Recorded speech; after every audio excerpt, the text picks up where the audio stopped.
I'm Piano Man. Welcome to the show. Welcome to the show. Yeah. Welcome to the long run with an honest tongue. Justified, opinionated when the topic comes. Don't give a piss about nothing but tide. Honey be on my mind and I keep that pride. Stroke still strong, last name long. Roll tide, roll where the truth belong. West Virginia born, working hard in my soul. Still got that steel town grin and I take control. F them trees, yeah I said it loud. Go Steelers too, got the whole room proud. Love that college game, love that Friday light. Love them real world problems and we talk all night. We bring that fire gumbo daily. Stir it up, don't play me. Bishop on the forge by fire away. JB got the whole room crazy. Latoya in the mix, can't tame it. Twist to keep the freight line moving. Welcome to the show.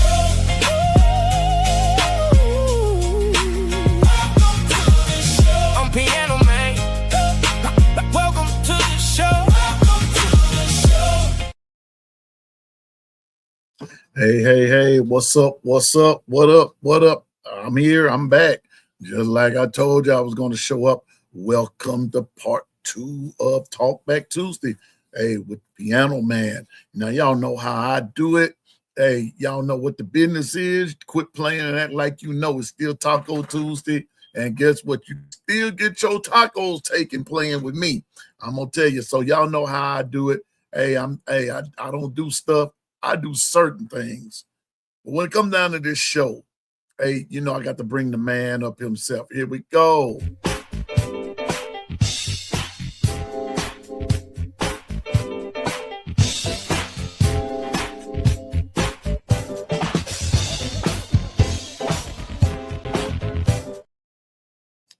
Y'all know who it is. It's the one. It's the only. It's Mr. Boomer Sooner himself. Forged forward only by fire. Y'all know. It's the Bishop, everybody. Hey, what's up, bro? What's good? What's You shaking? know everything's shaking. It's shaking and baking all at the same time. Yeah, buddy. You doing all right, Bishop? Hey, we back for another little show. Yeah, we back for you another show. You better buckle your seatbelts, though. Because guess what? He's here. What's up, legend? Only for you, Piano Man and Bishop, would I interrupt my work Monday, brother. Only for y'all, man. I appreciate it. We appreciate it. Salute. We appreciate salute to you. We're going to hop right on it because it's actually it's Tuesday, ain't it? See, that's how bad my brain is. I thought it was Monday, Piano Man. It's actually no. Come on, catch up, I got to catch up. I'm behind, brother. I'm behind. Catch up, man. Catch all the way up. It's Tuesday, bro. It's Taco Tuesday. But y'all know, I see some folks up in the chat. Wait a minute. Hold up. Somebody's saying something crazy here in the chat. Wait a minute. Latoya Billy is shake and bake, and I help. It's shake and bake. Yes, it is. I ain't heard that saying in a minute. Yes. Shake and bake, and I help. And I help. That's right. Shaking and baking. Got all. Hey, legend. Shaking and baking. Put all the seasoning in it. Put it in a bag, man. Put it in a bag. I'm country, brother. I love it. Yeah, put it in a bag. Let me talk to a couple of people in the chat first. I see Stephen Hicks. Roll Tide to you, my brother. Anitra, what the business is? Quit playing, girl. Don't get your taco, gordita, chalupa, and burrito taking on this Tuesday playing around and acting like you don't know what the business is. What's up, Twister? Roll Tide to you and Anitra. Linda P, the first lady. What's up, Linda P? Roll Tide to you. You know what the business is, so you're going to keep your tacos today. It's just some of these other ones that keep playing around. They don't know what the business is. That's right. I see Latoya. Roll Tide to you. Good evening. Hey, I see Martavis Heath. Roll Tide, my brother. Twister, the main man, one of the Gumbo Chefs, out there on that road doing it up. What's up, Twister? Roll What's Tide good? to you, man. Roll Tide to you. Let me see. Jacory, what's up? The newlywed, what's going on, man? You got a long way to go and a long time to get there. All right. Yeah, Roll Tide to you and your wife. Yes, sir. Yes, sir. What's up, C-Spot Comforters, better known as Susan? What's up, Susan? Roll Tide to you. You better act like you know before I call somebody you don't want to talk to. That's right. I ain't going there. I am not going yeah. Don't slip. leave that alone. What's up, Susan? That's my partner. Yeah, buddy. Susan Latoya, correct. I think we made it to the top of the mountain. I think we made it to the top of the mountain. Yes, sir. Stephen Hicks. Stephen Hicks and the Voices of No Mercy. Still wishing everybody. Oh, I see Dennis. What's up, Dennis? Roll Tide. Roll Tide, Dennis. Good to see you, my friend. Yes, sir. Anthony, my main man. Anthony, forgot. All is well with you and Mom. Hope all is well. And for sure. He let us know that was going on. Matter of fact, Bishop, when I was posting the show, no sooner than I posted, Anthony hopped on. You got to watch these devices and everything. They'll throw you for a loop if you ain't careful. But Anthony let me know that some things was going on with his mom. But I hope all is well. I hope all is well, and sending up prayers. Yeah, got praying with you. Then, all right. Brandon Brock, what's up? What's up? Me too, Brandon. I love myself some college football. I do. And we wouldn't be here if we didn't. If we didn't love college football, we wouldn't be here. Now, I love football, but it's nothing like college football. That's right. Tough as nails. What's up with you? Roll Tide to both of you and Brandon. Well, Brandon. Ain't nothing like the real thing. Yeah, Brandon. Yeah, okay. We see the chat jumping. All right, let's hop to it. Y'all. All right. Y'all. Legend, Bishop, Latoya waiting on you to get on up in here in the joint. And I went and did some research. And y'all know research leads to theories. It leads to theories. Theories sometimes are neither right or wrong. They're theories. They're just theories. That's all that they are. But Bishop and Legend, Latoya, especially Twister, I think I found why the coach was so adamant about getting Sorensby. I'm not going to leave that alone until I feel a peace in my spirit, because here's the thing, guys. The United States of America, they took there's a little unofficial map, Legend. I don't know if y'all seen it in Twitter or not, but every state in the union, with the exception. Oh yeah, I know what you're talking about. Everybody is hating on Texas Tech. Everybody. What state? TT. They got the T all across the board. All right. But y'all, I think I found the reason why they were so adamant about getting, and I forgot to send this to Dwight, and I wasn't thinking, because I just jumped on this and something led me down this path, Legend. What I did was I went and I looked at last year's schedule versus this year's schedule. I went and looked at standings and this and that and the third. All right. So here we go. Let me take y'all back, and y'all just follow me now. Just follow me. Let me take you back to last year, to last season. In 2025, everybody was talking about Texas Tech. But fellas, I went and looked at the schedule. Wait a minute. Okay, well, here's the catch. We all know Texas Tech was 2-2, right? But watch this. Guess who was right behind them? Wait a minute, I got to pull this up, because y'all ain't gonna believe me here, but I got to do this. Wait a minute. Wait just a second. Y'all just give me a minute. Just give me a minute. All right. They're in the Big 12, right? Yeah. I went and I looked up something. Let me see. The Big 12.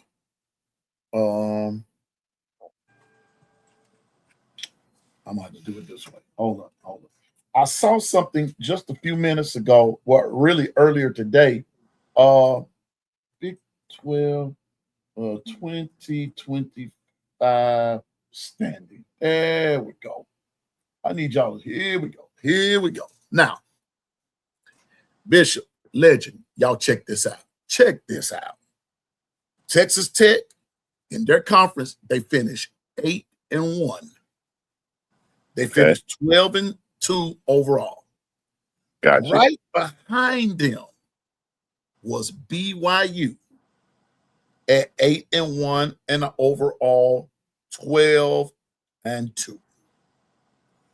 But right behind them was Utah at 7-2, 11-2 overall. Right behind Utah was Houston at 6-3, 10-3 overall, and then everybody else falls right there.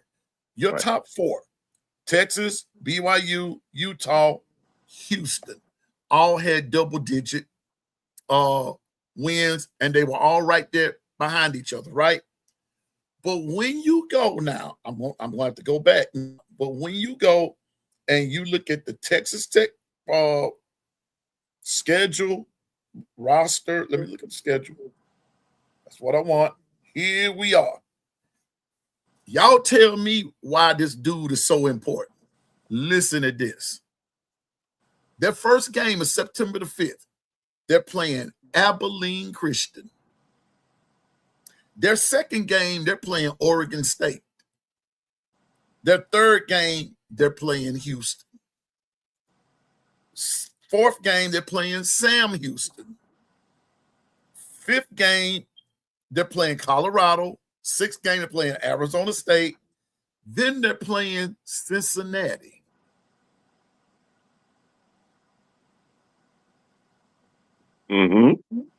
At Cincinnati, Legend.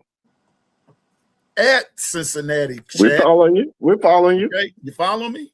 I'm following. Then they play Arizona. Then they play West Virginia. Then they play Oklahoma State. They play Baylor. And they play TCU. Bishop, Legend, can somebody tell me what's wrong with this picture? Kind of put your thinking cap on there for a minute. Okay. Think about what's at stake. Think about what's being fussed about. And then think about Abilene Christian, Oregon State, Houston, Sam Houston, Colorado, Arizona, Cincinnati, Arizona, West Virginia, Oklahoma State, Baylor, and TCU. Have anybody caught on yet? Legend, I'm gonna give you first dibs at it since you, I guess. Well, I mean, it's obvious that, there's a steep drop off between him and the second string quarterback who's coming back from injury and is uncertain. So then you're talking about a drop off to your third string quarterback. That's quite a drop off to me. So, I mean, you could lose that Houston game. That's why I had Texas Tech down around 18, because if you put Thorsby in the picture and you consider their schedule, then everything flips. They become a playoff team all over again. So this is all about playoff money. If they can make the playoffs, then, that's millions and millions of dollars. Piano Man, it's all about the money in the jar at the end of the day on top of the piano, brother. You know what time it is, man. You know what time it is. What up, Bishop? I'm right on cue. Not only that, it actually understand why it was such a push to get him reinstated. it was like what Legend said, like what you're saying. It was such a push. Legend, you're exactly right. Because here's the other part. They don't play nobody. If you look at their schedule, the only team on here is actually two that they could stand to lose, possibly lose: Houston or Oregon State. One of those two they could lose. I think BYU could be an issue. Yeah. If they play, do they play BYU? I haven't looked They at don't this. play BYU. They would They play them play- in the conference championship game. They would Right, play right. them in That the only. conference Yeah. championship. Okay. Yeah. Yeah. Okay. They play them in the conference championship, but they play TCU. Oh, They're a little dangerous. They're not. Yeah. They're Yeah, not they're super just- dangerous, but they're but a they're little not- dangerous. Exactly. They're not super dangerous. So I can see why the push for Sorensby. Now, it's gonna sound like Piano Man is sunshine pumping, but I'm actually not. From a business perspective, I don't blame him. From a business perspective, from a football perspective, I don't blame him. From a moral perspective, it's still wrong to me. But Right, when I right. went back and looked at their schedule, I said, no wonder. No wonder they pushing for this dude. Because, Legend, you're exactly right. There is a drop-off between Sorensby and I think the dude's name is Hammond, Howard, whatever his name is. Yeah, he's not a bad quarterback, but he's coming back from ACL injuries, and those Right. can be tricky, you know. And if I were him, me personally, if I were him, and I think, Bishop, I told you this earlier today, if I were him, I set my sights on the transfer portal. I set my sights on it because it's like I don't have what it takes to be the starter, and you're bringing in somebody. Now I understand why Mendoza's brother just got on down from Indiana. Here they were in the middle of their playoff run, and they went and signed another quarterback, not even trying to develop anybody. Texas Tech is doing the same thing. Did develop. No confidence, no this. So when we talk about loyalty, are we really loyal to these guys? The answer is no. No, we're not loyal to them because we want them to come and play. What lie was told to get this young man to come and to play? What lie was told? And now he gets hurt. I understand the injuries are part of the game. Right. But now you pull the rug from up under it, and you bring in Sorensby for $6.5 million. Okay. Now, what we talk about, we're always talking about you got 2 years to develop these young men. Well, understand in some instances you don't, because if you should get injured in that time period, they have already put a accelerated clock on you, and in more times than not, they'll recruit over the top of you and say compete. Legend, but this goes back, Piano Man, to what we talked about this morning. When you invest $6.5 million, you're investing in a finished product. You're not investing in someone that you have to develop in a 2-year period.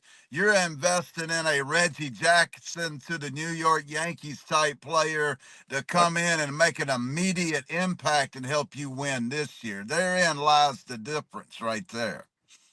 This is a business investment. Texas Tech invested 6.5.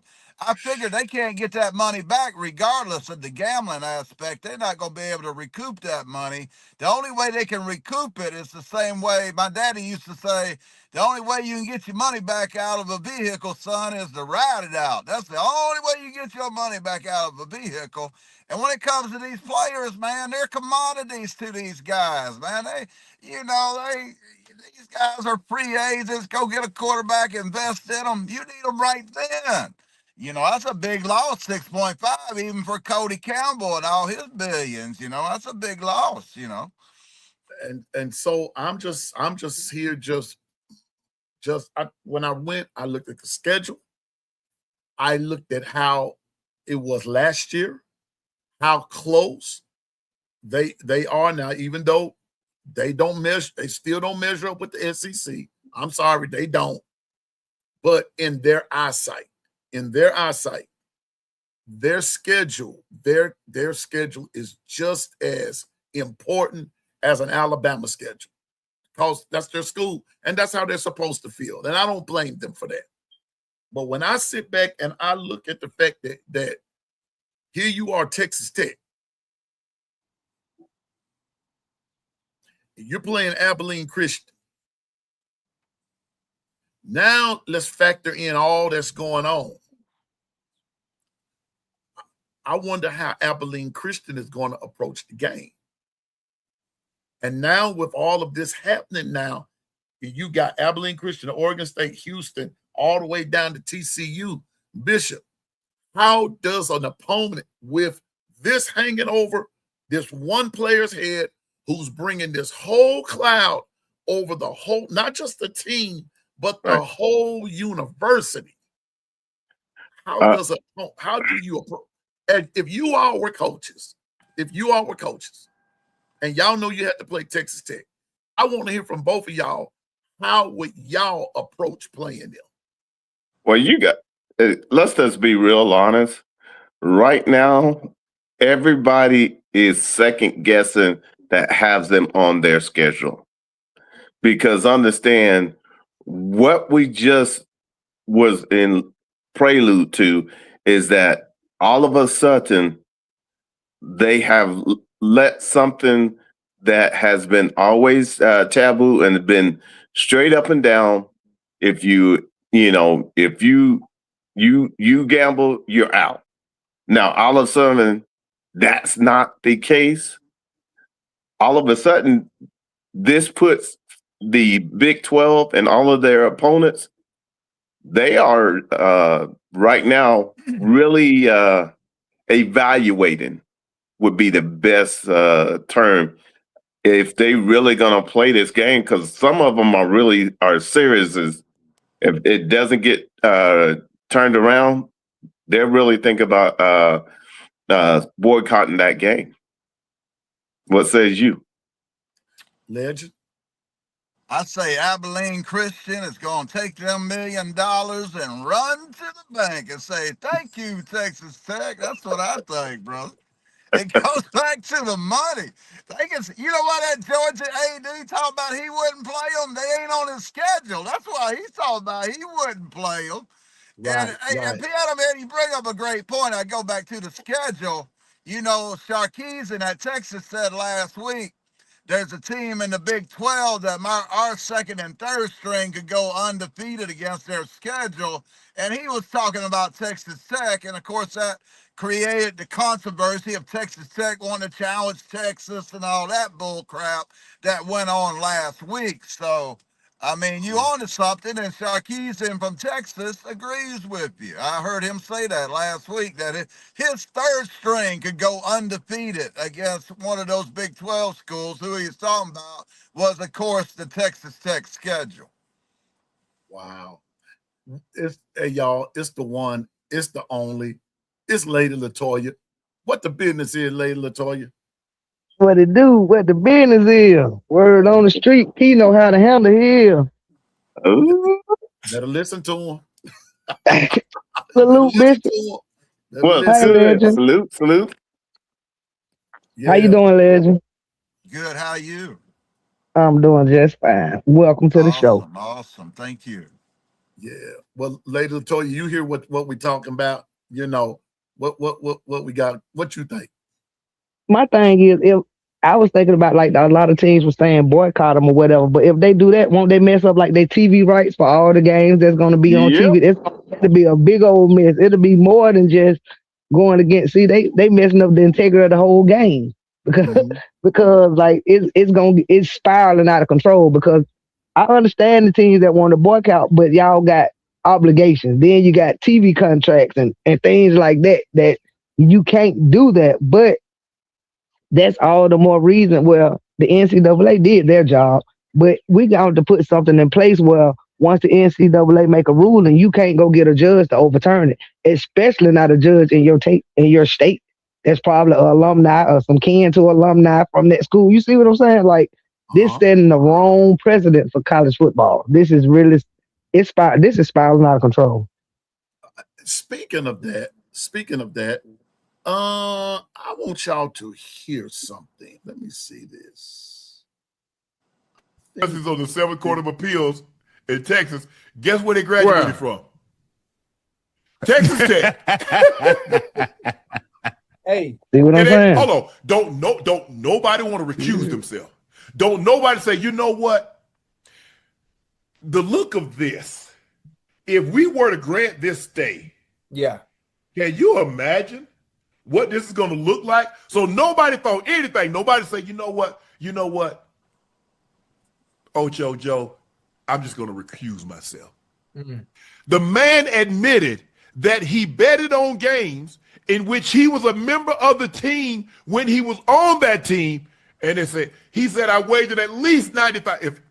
If the reports are true, reading what I read, chat, and if y'all read it, you read it. He's bet, $90,000 when he was the quarterback. Not one time, but over bets, multiple thousands of bets. Damn. He admitted it while he was participating. And y'all say, you know what? He gonna suffer irreparable harm. What have you done? Hey, so teams that have Texas Tech on the schedule, they're declining. We ain't effing with y'all. Year. We ain't effing with y'all. Will they really do that? You think, Yes. I mean, but Joe, how do you, you look, who thinks this is justice? All four of these judges graduated undergrad at Texas Tech. Right. They're hearing a case involving a current student, Yeah. athlete Texas at Tech. Texas Tech. And you don't think that there's an impropriety? Yeah. You don't think there's a bias? You see, Ocho, remember I told you? Yeah. When everybody that's ever been to a courthouse, you look at what does Lady Justice? She got a scale, but she's blindfolded. But they say sometimes when you walk up there, she's peeking to see who is actually walking up them steps. Hey, listen, I'm with you when you're right, but I also have a question. Is Young Bull really that good? Is he hold that on. good? Is this the kid that was he at Cincinnati at first? I think he was at Cincinnati. I think he was at Indiana. He's a lot of different schools. I think he's been a couple of places. Oh, why he keep bouncing around like that, huh? Hey, they find out he betting. He got to go somewhere else and place another bet. You can't keep going.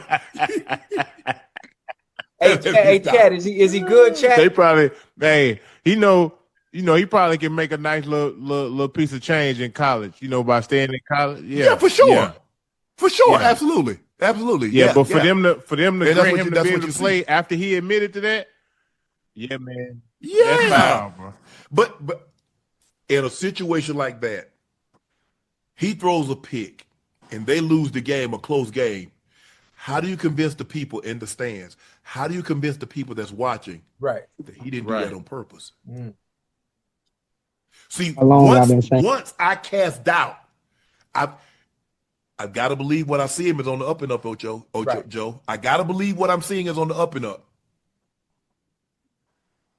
If it's not on the up and up, what do we got here? Tell me what we got, Chad. Right. Damn. And let me say something. Man, hey, look, but why y'all talking for real? I heard that, they caught a lot of student athletes this past season, football and basketball, as far as like guys point shaving and things of that sort. Yeah, Yes. this is big, man. This huge.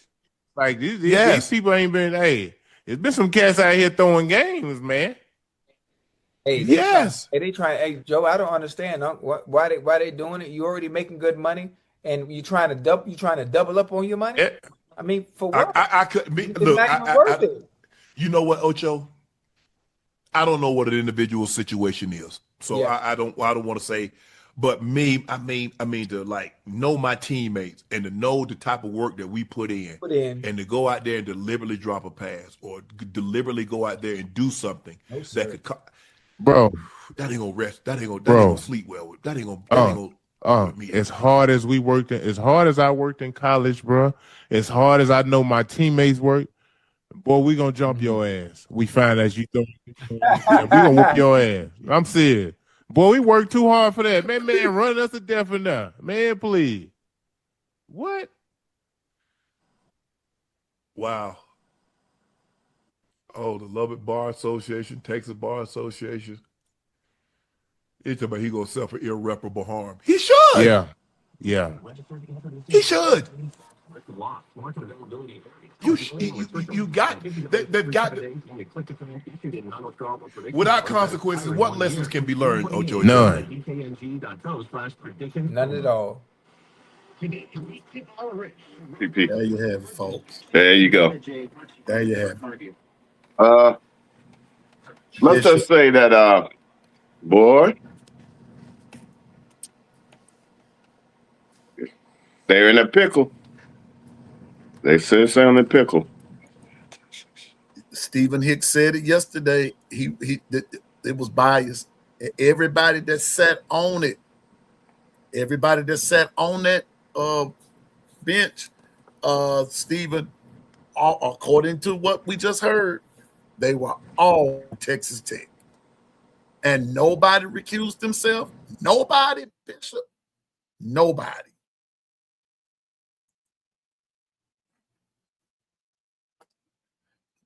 I don't know. I don't know. And I don't like it. All I know is I'm going back to what I said yesterday, Bishop. Yep. All I want is the teams that we love. Please keep your nose clean. Bishop, I know you love Oklahoma. Mm-hmm. And I know that's your prayer for them. LaToya and I, legend, those that say they're Alabama fans, we love our team. But this, legend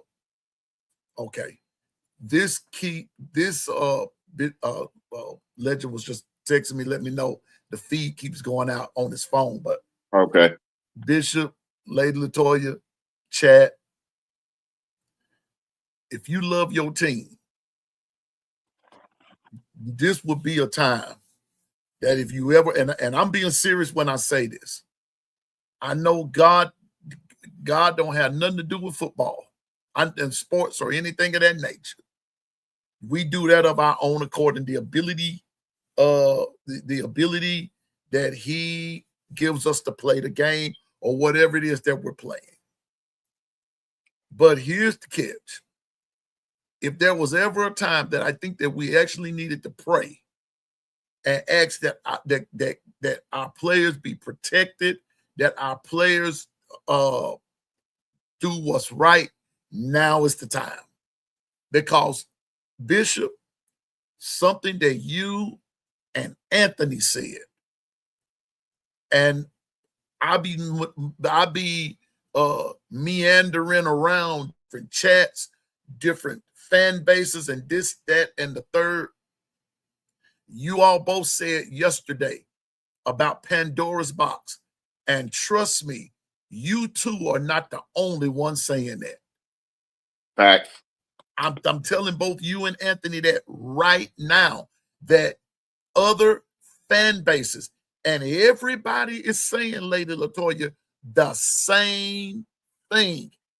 Let me tell y'all something. Don't let people deceive you into thinking that this is not a problem, because it is a problem, and it is bigger than we know. It's bigger than we think.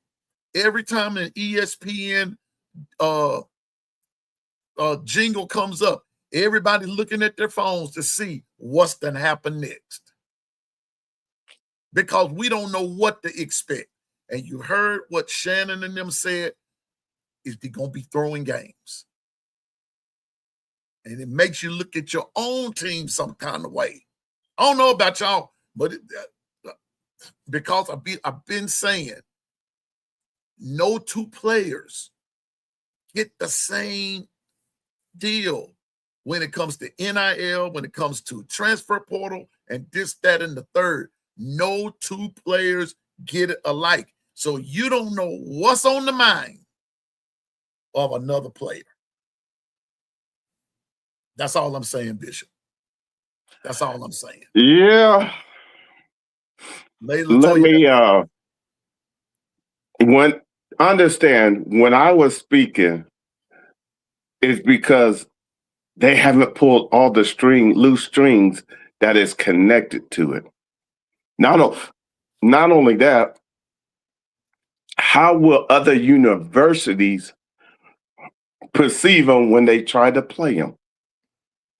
If this still has not, and it stays the course, and this is the final verdict,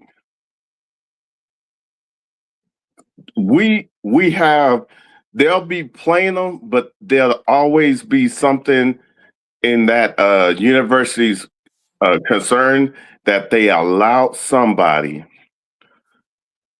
who he might have had the disease. I get that. But understand, we all know what's wrong from right. And if something's been established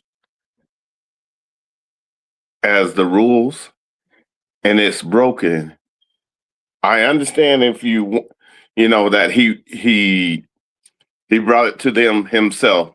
Okay, I get that.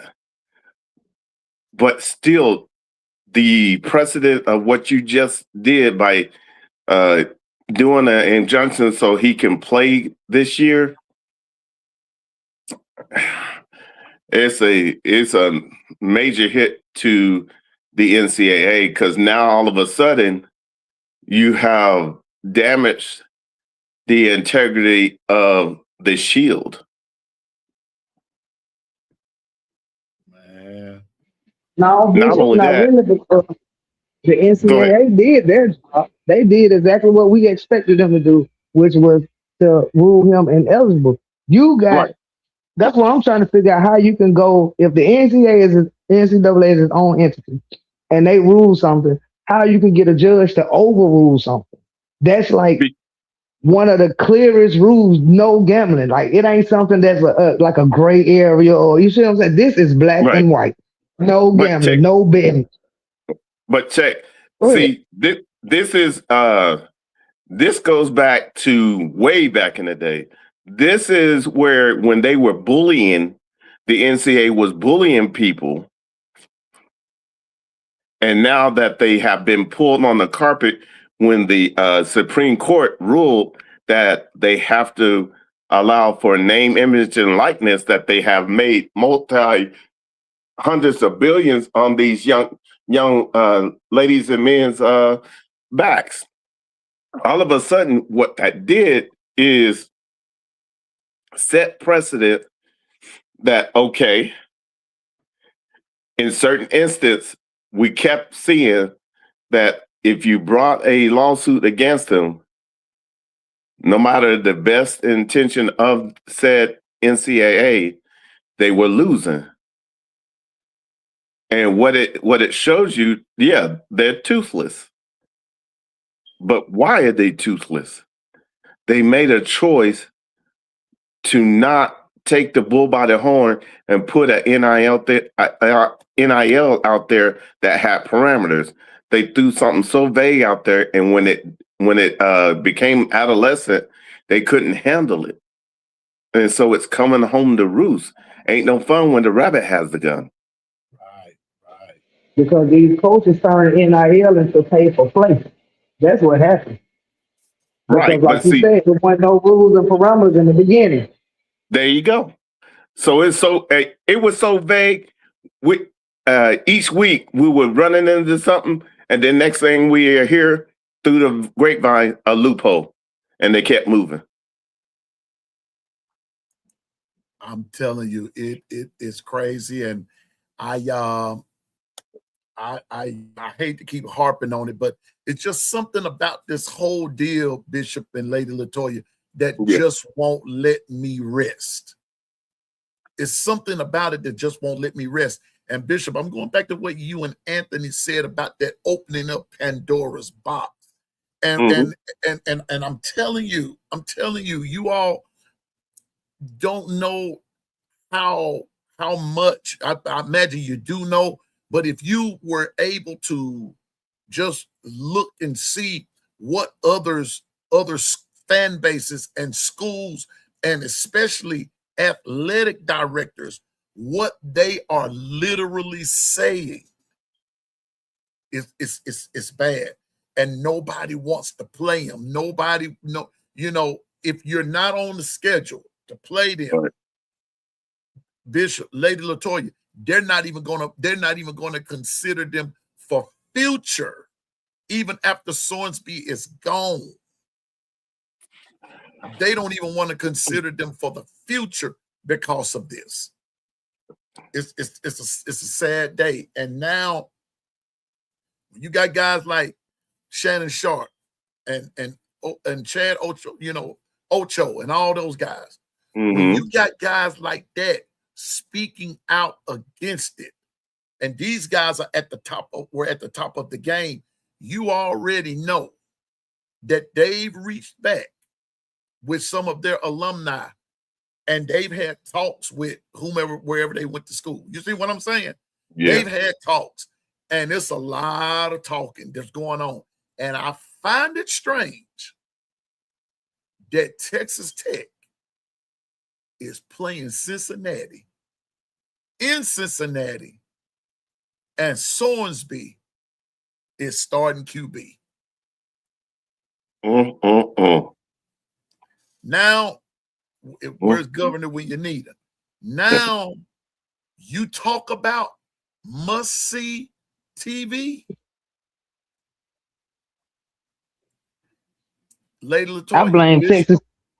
I blame Texas Tech coaching staff, because I hope they get them some long contracts out there at Texas Tech, because who's gonna take a chance on them after this debacle they done just did right here? Because this got this all anybody gonna talk about this whole offseason. And like I said, it tarnished the school's reputation and this coaching staff, because I would have this is just one player. So I would have just washed my hands of that one player when it got me 2 or 3 more with that same 6.5 million, and just did what we can do. And then if it don't work out this year, we always got next year. You see what I'm saying? But they done tarnished the whole reputation of the school. So anytime anybody play, you see your name, you win a game, you lose a game, the people's eyebrows are always going to be up every time. No one's going to take you serious. So I feel, like I said, I blame the coaching staff, and at the same time, I feel sorry for them, because I wonder where their next job going to be. They better hope they get a long contract out of Texas Tech, because they done made a mess out of them. Let me explain something. Do you realize when they gave them $6.5 million, they came to an agreement? They knew at that time about the gambling. Think about it. I agree. And 6.5, that's just going to encourage him to gamble even more. Well, son, I think we really want you here, but we ain't gonna be able to give you but this much, because we already know about your little problem you have. We don't want to, encourage you. I don't care what he would have said, or we're gonna give you this much up front. Once you graduate, however, we might just give you the rest in a trust, however, whatever. But knowing the addiction that you have, that you admitted yourself, I'm not comfortable offering you this kind of money. I'm just not. But y'all know what though? But Bishop, finish what you were about to say. Yeah, I want to piggyback on that. Go ahead. Yeah, what I was gonna finish up is, now ask yourself, the way in the game plan that they went about him coming to the forefront and admitting himself, and then them self-imposing a 2 game that he give up 2 games, and that he agrees to go to get a Gambling Anonymous. Don't you see what's really going on? They knew. Hear me. They knew what they had the potential if they ever had to hit. They knew an injunction was possible.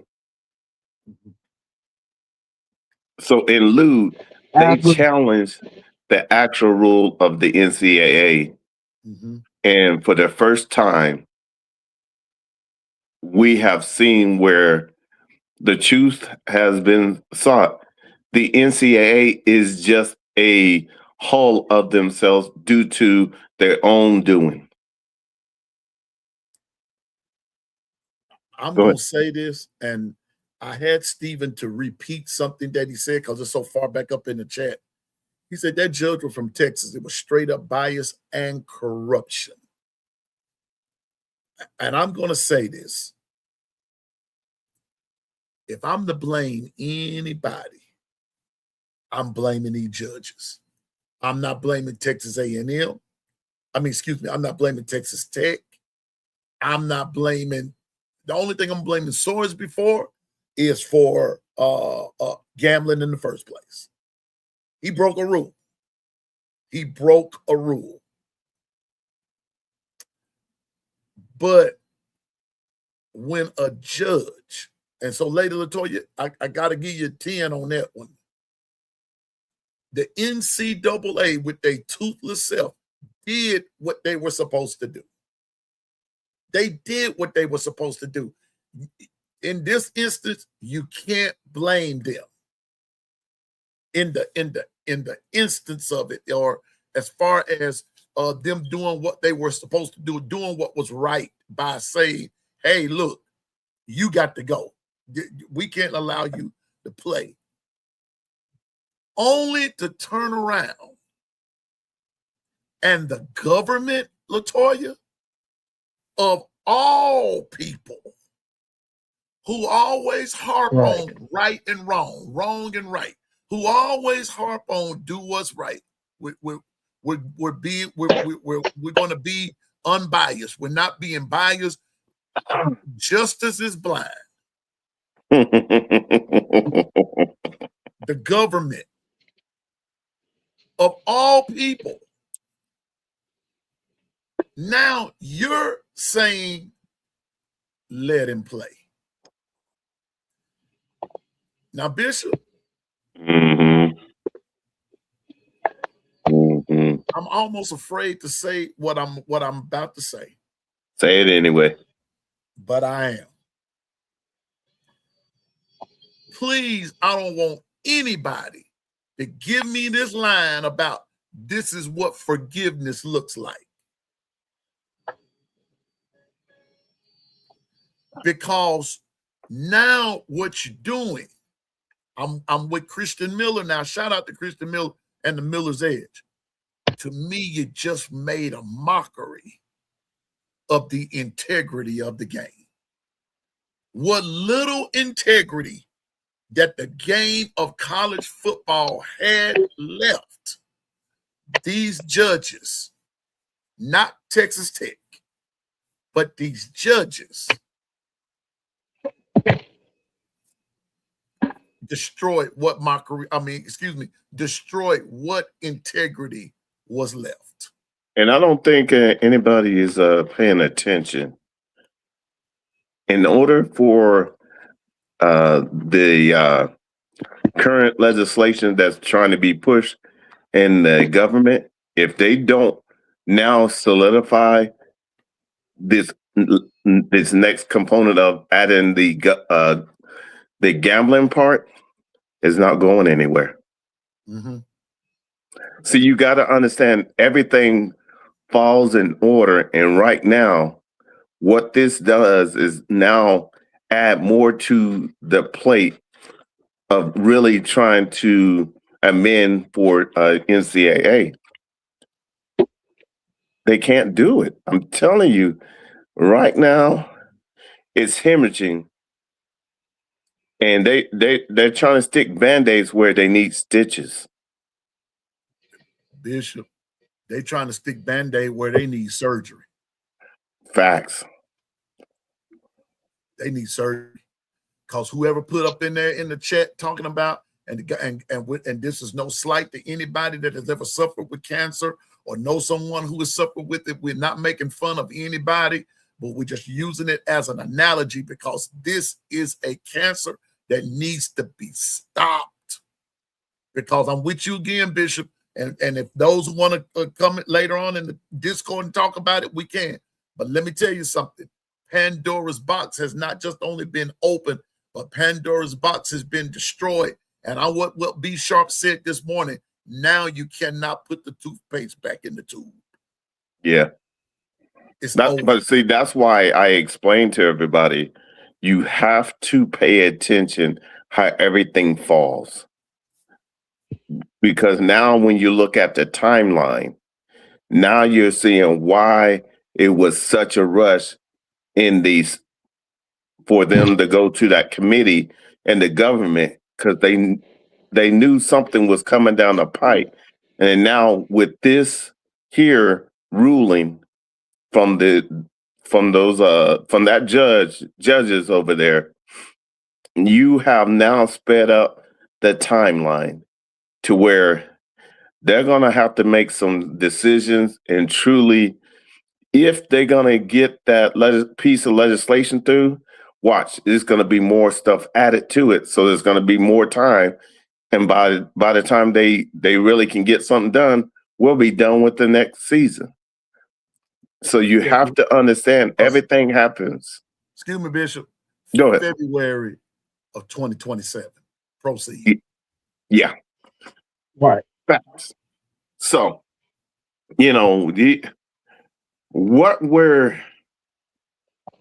it's sad to say, but what they did for their said university to have their quarterback is say the rules that we set before us, if it's a detriment and I have a disease, then it's okay if I bet on my university because I had a disease and I couldn't help myself. Mm-hmm. So don't count it against me. Still allow me to play because it's a detriment to my health if I don't. Does that make sense to everybody? It makes sense. We'll go. Thank you. Say it again, Lady Latoya. Sound like fools go. That don't even make sense. Seriously though. But yeah, they done messed up with this. I'm talking about all the way. And I'm gonna ask y'all this in the chat. Let me ask y'all this. And I'm gonna start with Stephen said, Latoya said the best, the judge should have excused himself and sent it to a different state court. Exactly. But that's what we do. We put the price of winning over everything. And it's still not going to ensure you that you're going to have a winning season, that you're going to win a natty, or that you're going to win a Big 12 championship. Nothing. So that's my thing. Like, okay, if we was doing all this to try to reinstate a Tim Tebow, a Cam Newton, somebody, a generational quarter, this guy's been to 3 schools, and we don't even know between them have you thrown for 1,000 yards in the season because your name is not out there. Like, you're not so spectacular, and they're hanging. I mean, putting all the eggs in one basket that is you, and you better come through. That's all I can say. Let me explain something. You have now upset the apple cart. For one, he was able to obtain 6.5. Okay. What about all the other quarterbacks that's on the said roster? What you just told them you're not of the level. We're thinking that this is the guy. We don't believe in you. Yeah, we don't believe in you, but we want you to compete for the starting job. Do you really? 6.5? Do you really?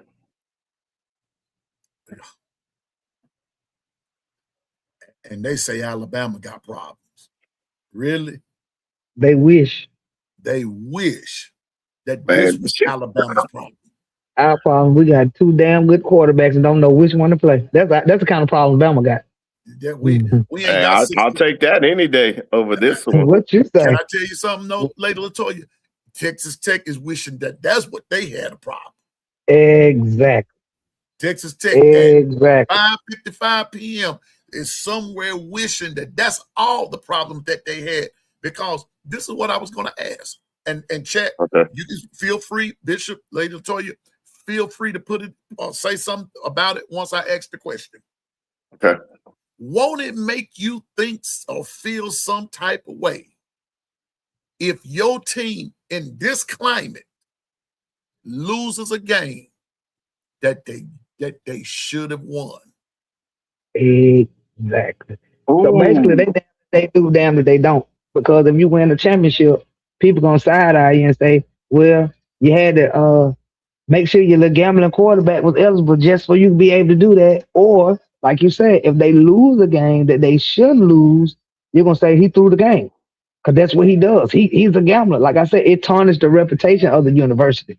This is just so. Like I said, they're gonna be damned if they do that. If they win, people gonna look at you crazy. If they lose, they're gonna say, "Yeah, they should have won." You see what I'm saying? But he threw the game. So it's saying, man, it's crazy. But this is what I'm asking. Let's just say, let's pull up. Let's just say, let me pull. Somebody pick a team besides Alabama. Hold up, so y'all. Welcome to the stage. Welcome to the kitchen, my friend, my brother. Surprise, surprise. What's going on, fellas and Miss Latoya? How y'all doing today? Oh, good. We ready for this fight you finna bring. Let's get it. I ain't got nothing. I'm just here. I'm just trying to get in where I fit in. That's all. Oh, now let me ask this question, and chat chime in too. This is what I was gonna ask. Okay, KB, since you came in, bro, besides Alabama, besides Georgia, I need you to pick me one SEC team. Just pick a team. Just pick anybody. Just pick anybody. Besides, we're gonna go with give me Texas. Just say Texas. Glad you even though I don't believe in them. We're gonna pick Texas. All right. Here we go. Appreciate you. Now, here we go. Here's Texas' schedule. Y'all, oh yeah, KB. It's you picked the right one. You picked the right one. Here we go. Texas opens with Texas State. Then they play Ohio State. They play UTSA. They go to Tennessee. Then they have an open date. Then Bishop, they have that all famous clash with y'all. Then they play Florida. Then they play Ole Miss. Then they play Mississippi State. They go to Missouri. They go to LSU. They play Arkansas. They play, and they go to Texas A&M. Now, Kangaroo Black. Now, Bishop, Lady Latoya, rest of the chat. Let me ask this question. In the climate in which we are as of 5:59 p.m. on 6/9/2026, what if Texas loses to Texas State? All hell gonna break loose because of what we have going now. KB, would somebody now, because what Stormsby has done, will they say the same thing now, saying somebody threw this game? Well, Yep. Possibly. I just feel like they just ain't got confidence. Possibly. Somebody threw this game. Yeah, that can happen if they lose to Ohio State game 2. Way before Texas Tech. Yeah, we're on a slippery slope, bottom line. Now you just think of Texas. Well, yeah, Texas Tech. Yeah. The game, somebody will say the game is thrown. If they lose to Texas, I think they'll say Sorensby through the game. If they play, because they play in Texas State first, and if Texas State beats Texas. Oh, you said Texas State? Yeah. Texas State. Oh, if Texas State beat hell yeah, they gonna say they threw the game. That's where we are now, man. And Bishop, yeah, KB, how long have we been hearing now I'm just throwing this hypothetical out there. How long we been hearing Texas gonna win the Natty, Arch Manning gonna win the Heisman, Texas. Yeah, that's true. That we've been hearing that for the last 2 years. But we was hearing about Texas winning a Natty, but when Quinn Ewers was the quarterback. And he'd be gone for a minute. Yeah. 2 years. And then when Arch Manning got his turn, it was they gonna win the Natty, Arch Manning gonna win the Heisman, all this stuff. Yeah. And didn't get close.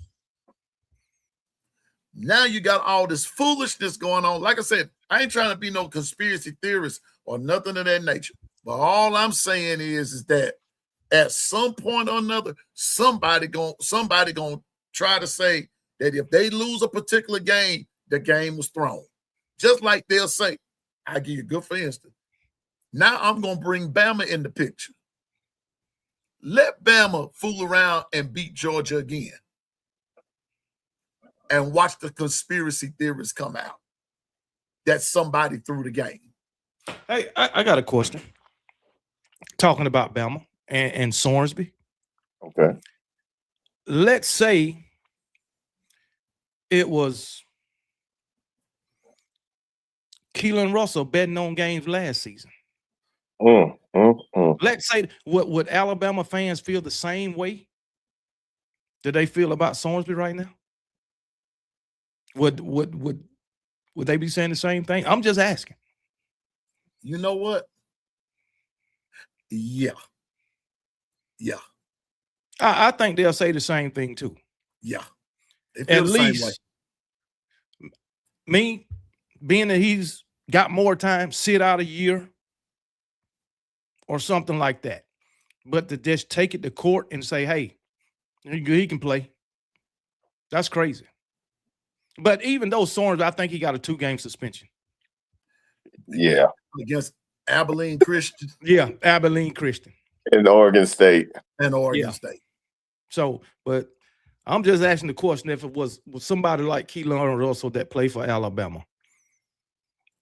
Would the Alabama fan base be totally cool with Keelan Russell, getting to play after the NCAA deemed him ineligible? And I know some of Texas Tech fans don't agree with the decision, but I can guarantee you most of them do. And I can guarantee you Alabama fans, they will be giving our AD hell. I know it. But I'm just telling you, wait a minute. Oh, okay. Something else. I thought something else would come up. I thought they were passing bills or something. But let's look at since we're on Texas, let's look at their schedule right quick. KB, Texas State, Ohio State, we went through their whole schedule.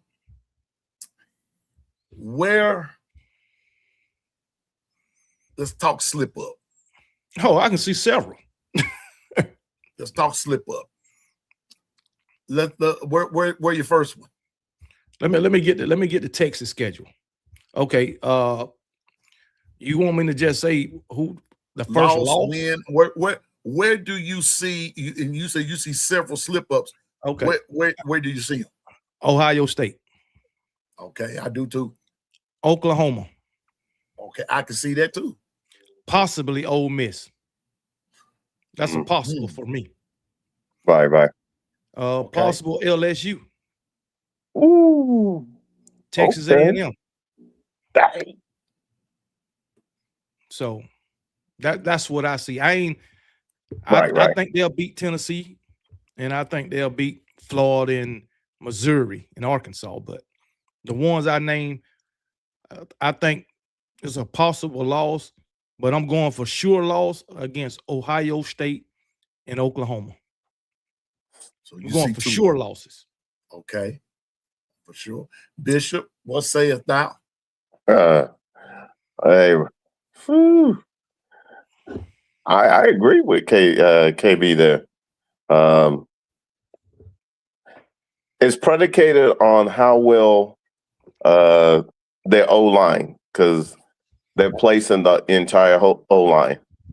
So we know how that goes. It's predicated on that. On top of that, they have their new defensive coordinator, which is an old person, old defensive coach that's been well known, how well he can bring across that defense. I see at least 4 losses minimum. Wow. 4. Gotcha. Lady LaToya? Who we talking about? Texas. Yeah. Can you give me a rundown of the schedule? I don't know who they put. I got you. I remember I'll be glad the to. Texas State first, Ohio State, UTSA. They go to Tennessee. Then they have an open date. And that's something Bishop harps on right there. Then they play Oklahoma. They play Florida. They play Ole Miss. Play State. They go to Missouri. They go to LSU. They come back home and play Arkansas, and then they go to Texas A&M. The Ohio State would be it's a tough. I think they'll beat Ohio State this year. I think they'll beat Ohio State, and they're gonna lose to Oklahoma. I'll tell you that much.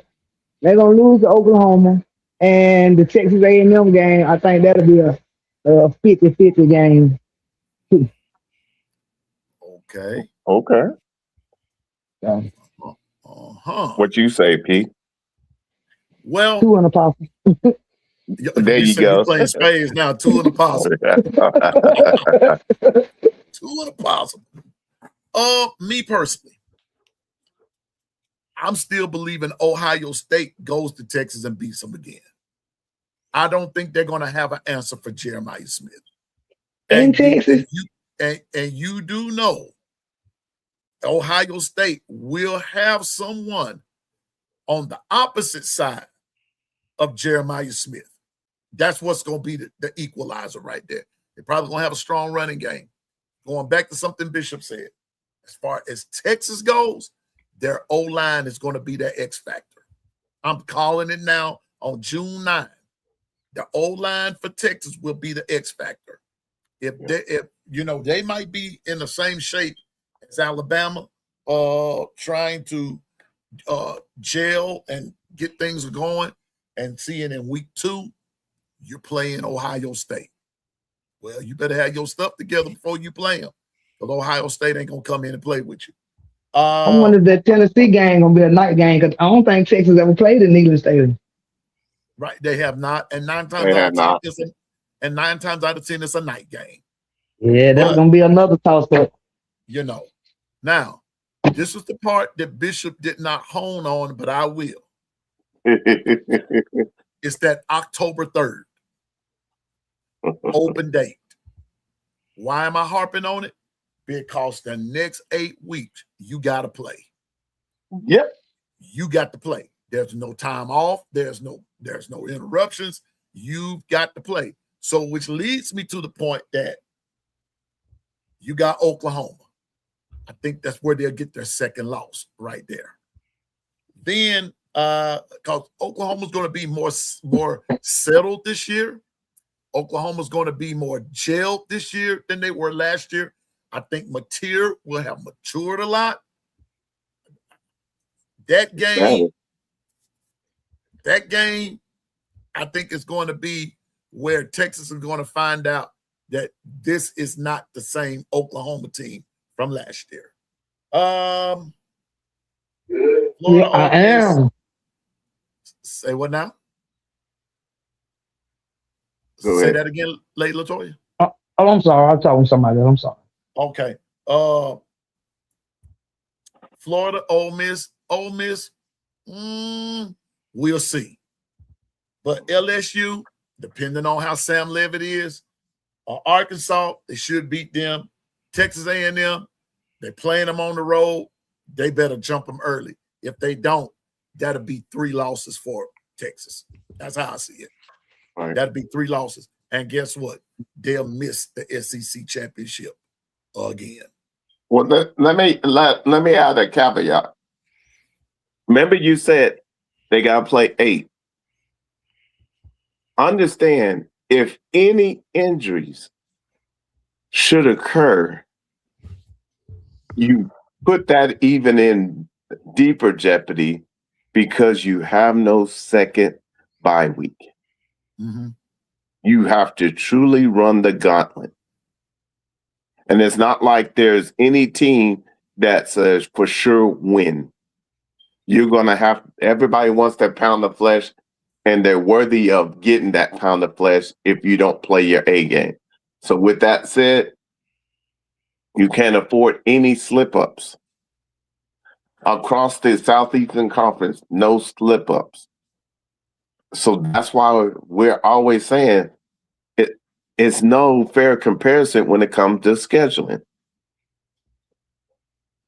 Not even close. Yep. Austin Allen, what's up, my brother? Austin said Oklahoma's going 8-4. Okay. Oh, yeah, that's right. Austin, a Georgia guy. I got you. Oh, yeah. Got you. Yeah. Hey, the 26th, we'll be seeing you. We coming to your neck of the woods. Shout out to LaQuasia Gordon. Good to see you, Todd. Shout out to Nicholas Bonner. Good to see you. What's going on? Everything going on. Everything happening. What you want to happen and what you think gonna happen. Yeah, buddy. Yeah, hey, yeah. Oklahoma do have a tough schedule. Yeah. We're gonna get off into it in just a minute. We're gonna get off into it. But shout out to everyone that that's over there with KB. Welcome to the fam. Kangaroo Click. All the Kangaroo Click this in. Thank you for coming. Hey, we just came over here just because we thought somebody was gonna be here, but they was having trouble with the feed there. KB, and that's what happened. But we gonna get them. We gonna get them. That's his excuse. No. That's what happened with Legend. Oh, okay. I thought you were talking about the other guy. Yeah. Hey, KB. The other one just a no show. Yeah. What's going on, Bishop?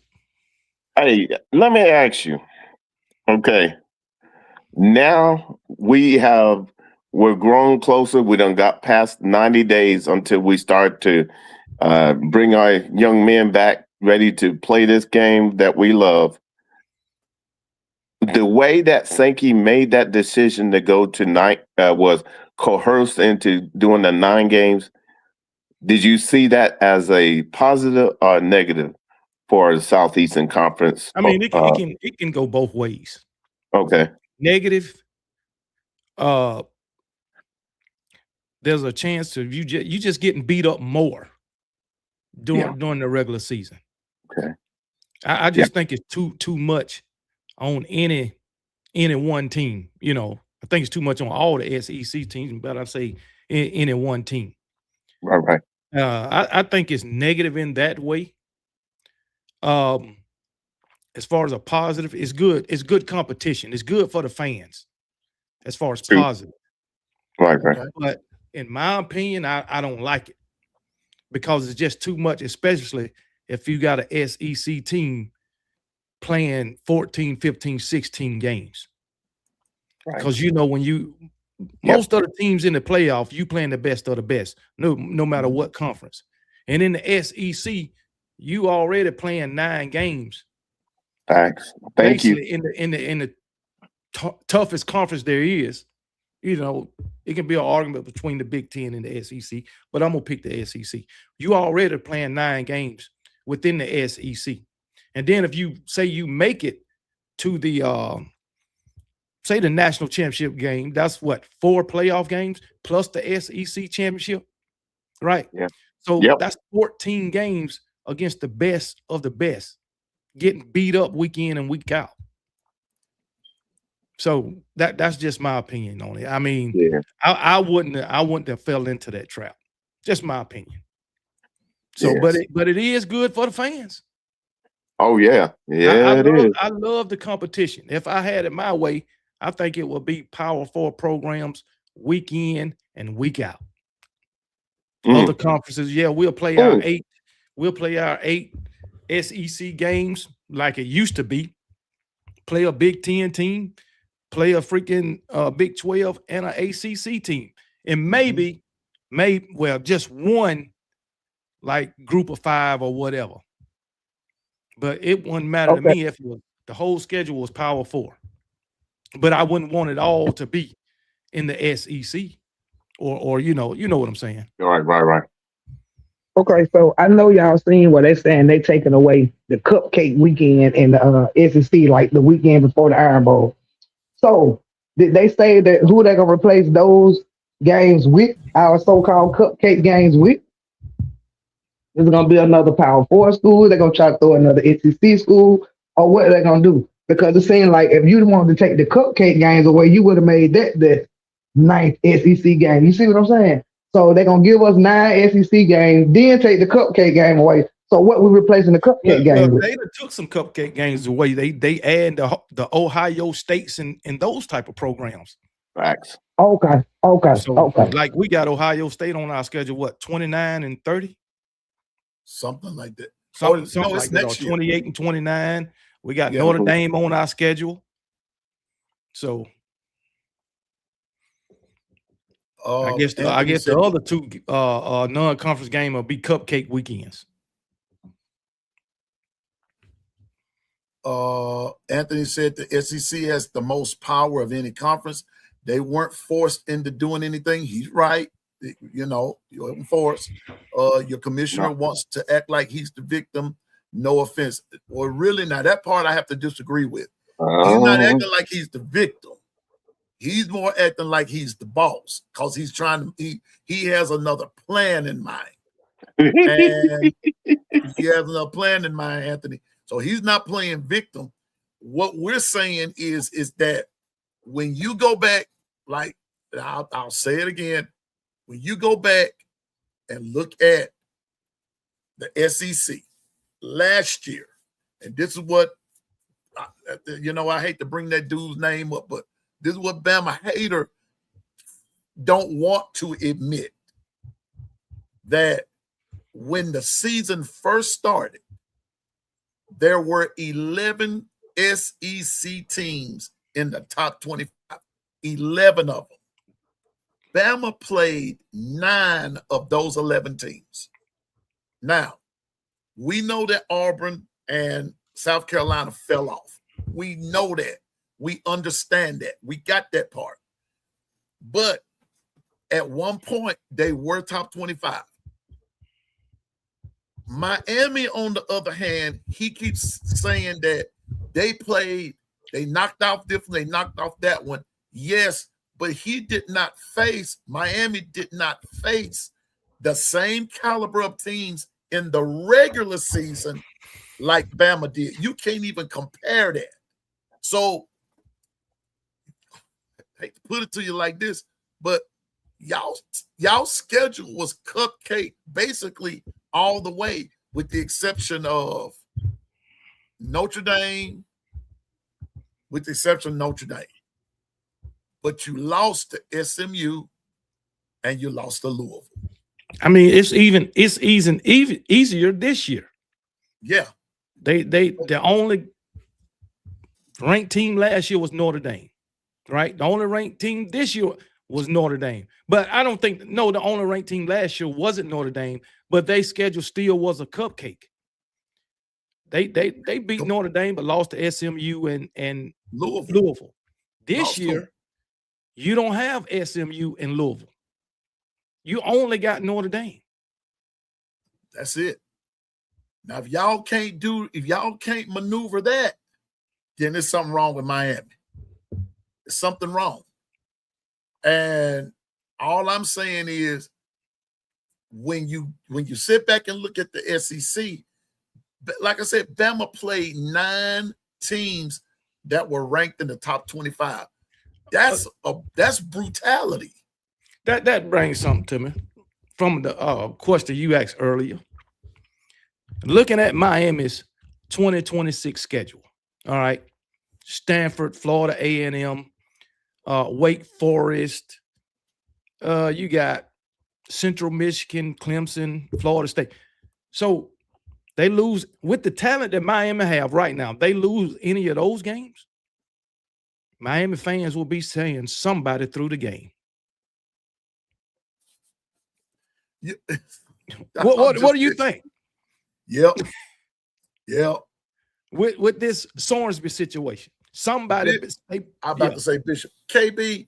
This Sorensby thing is psychological in more ways than one, and I guarantee you, if a team gets out there and loses a game that they were just solely supposed to win, I guarantee you somebody's gonna say they threw the game. At what point did they throw the game? At what point was it point shaving? At what point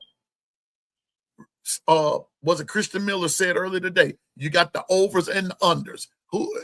Were they trying to run the score up because somebody was trying to take it over? Were they trying not to score so they could keep it under? I'm telling you, it's gonna be a mind game. I agree with you, Anthony. It's gonna be a mind game. So you don't know what your teammate is doing. You don't know what your players are doing. I just hope and pray Alabama players, those that, because I did say, Bishop, KB, excuse me. I did say, welcome, Twister. Good to see you, big dog. I did say that, number one, that no two players get the same NIL deal. They don't get it. So that player that's not getting the deal, he's not getting a deal. He's not getting that. Those sometimes are the players that might do this. I don't know what Sorensby was getting at Indiana. I don't know what Sorensby was getting at Cincinnati. All I know is at Texas Tech, 6.5 million smackaroos.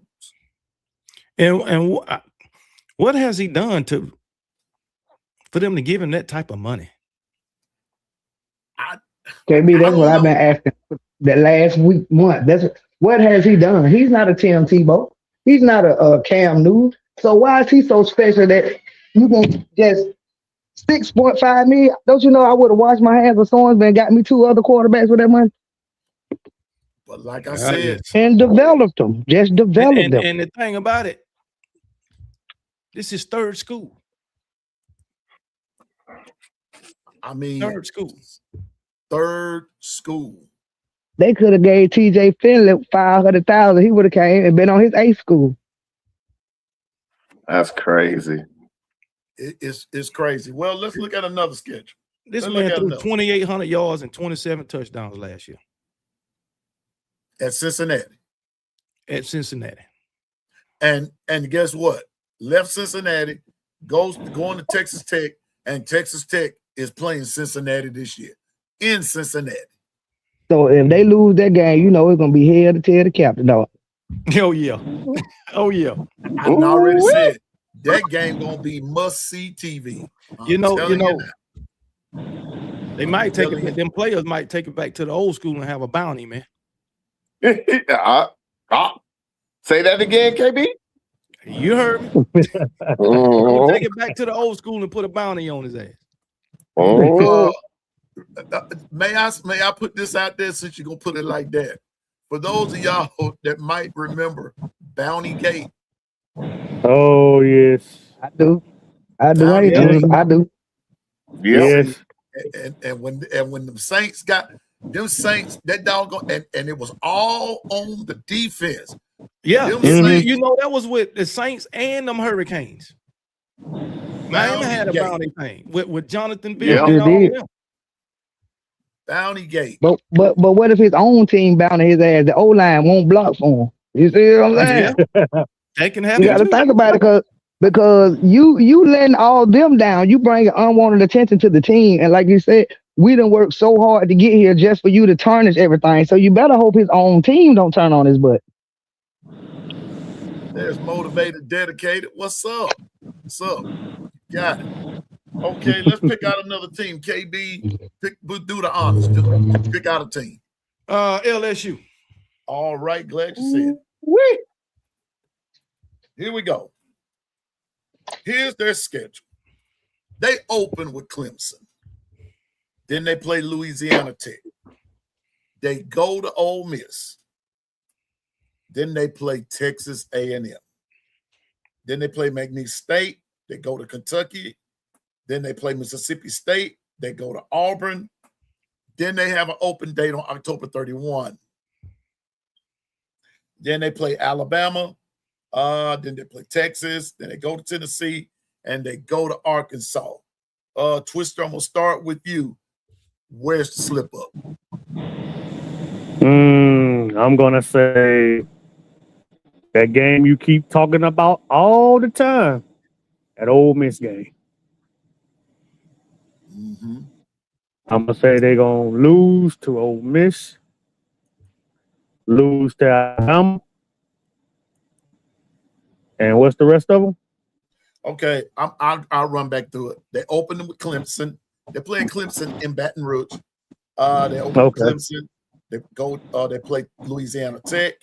They go to Ole Miss. They play Texas A&M, McNeese State. They go to Kentucky. They play Mississippi State. They go to Auburn. They have an open date. They play Bama. They play Texas. They go to Tennessee, and then they go to Arkansas. I'm going to say they're going to probably lose to Ole Miss, Alabama. I'm going to say probably 10-2. Okay. Those two games, Ole Miss and Alabama. Gotcha. KB. I'm saying they could possibly slip up against Clemson. Come on now. Right off the bat. Good They night. could slip up against Clemson. Elaborate on that, KB. Huh? Elaborate on that. Clemson? Clemson. Yeah. Mm. Clemson. Mm. Clemson got some athletes over there too now. Yeah, we know that all too well. They got athletes. He's gone.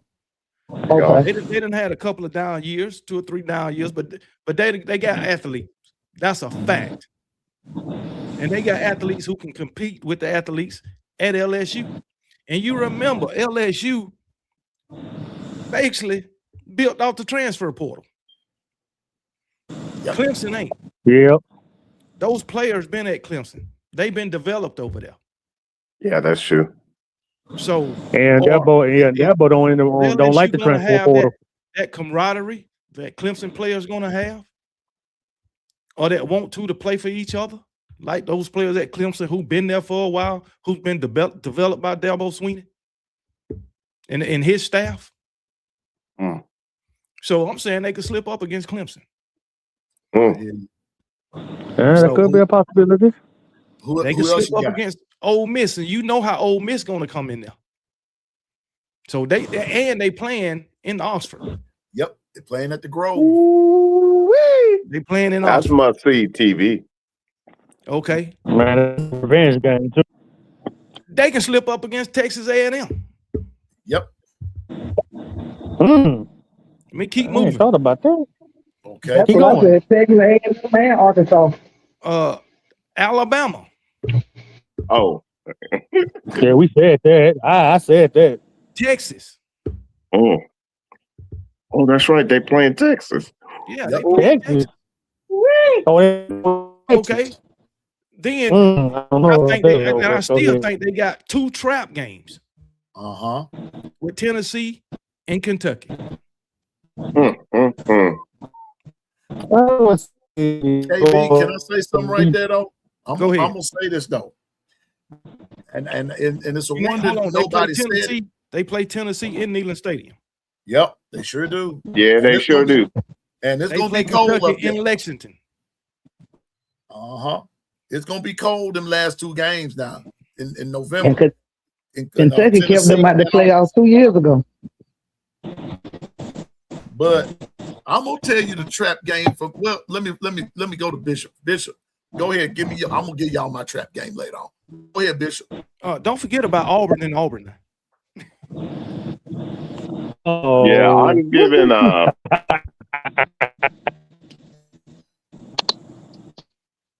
I think the trap game is Clemson. Okay. Clemson is the trap game. So who else you see?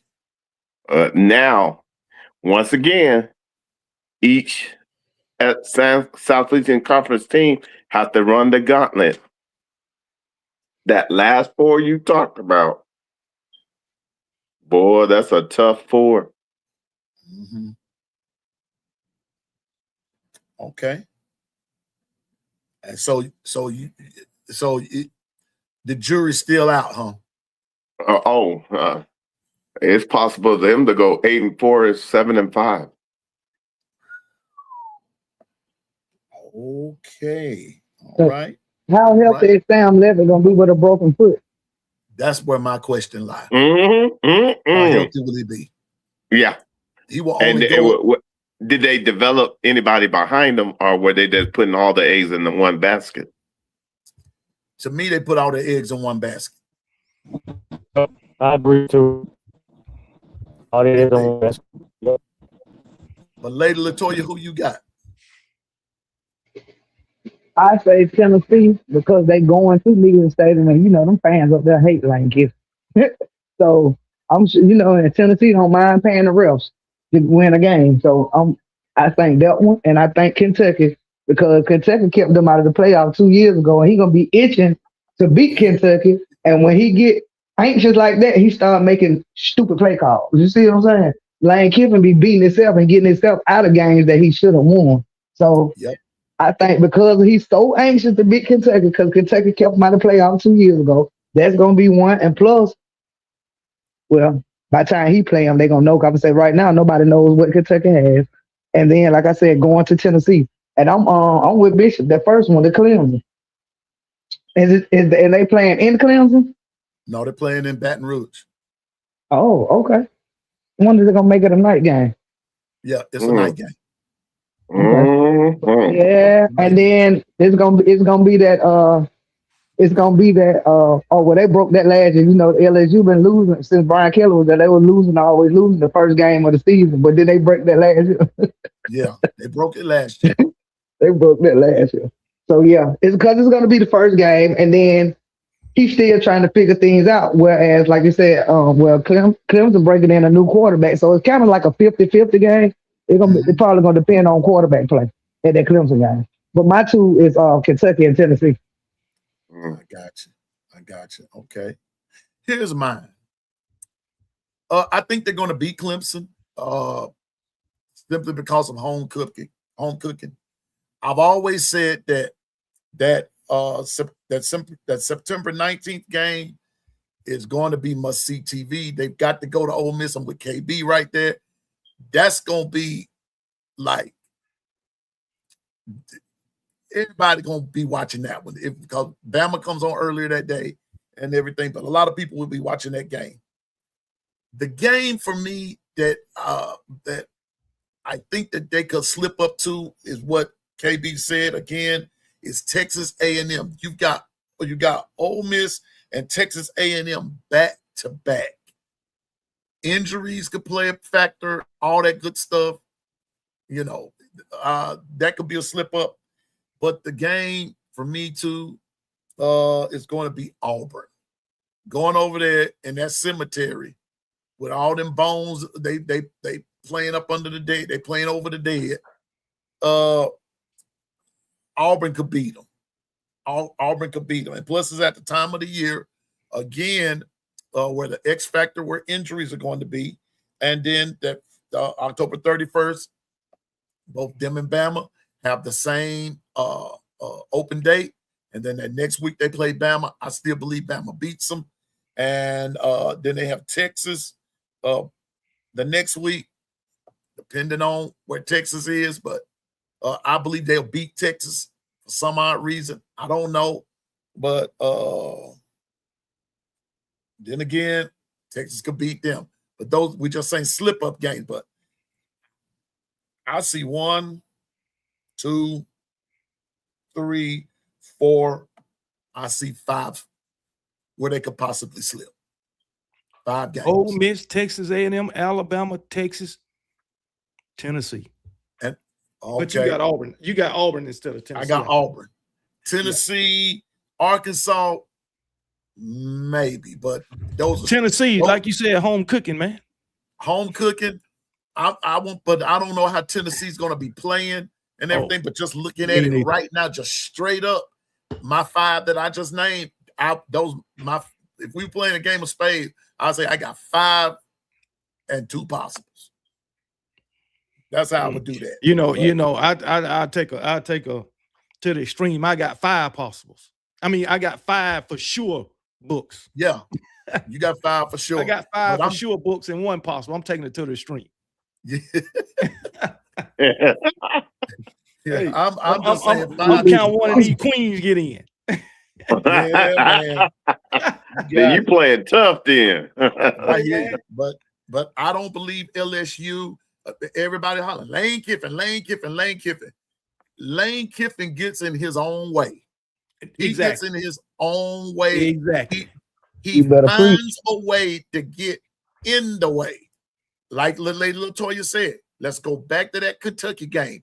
They underestimated Kentucky that year when he was with Ole Miss. Actually, Ole Miss should have made the playoffs 2 years in a row.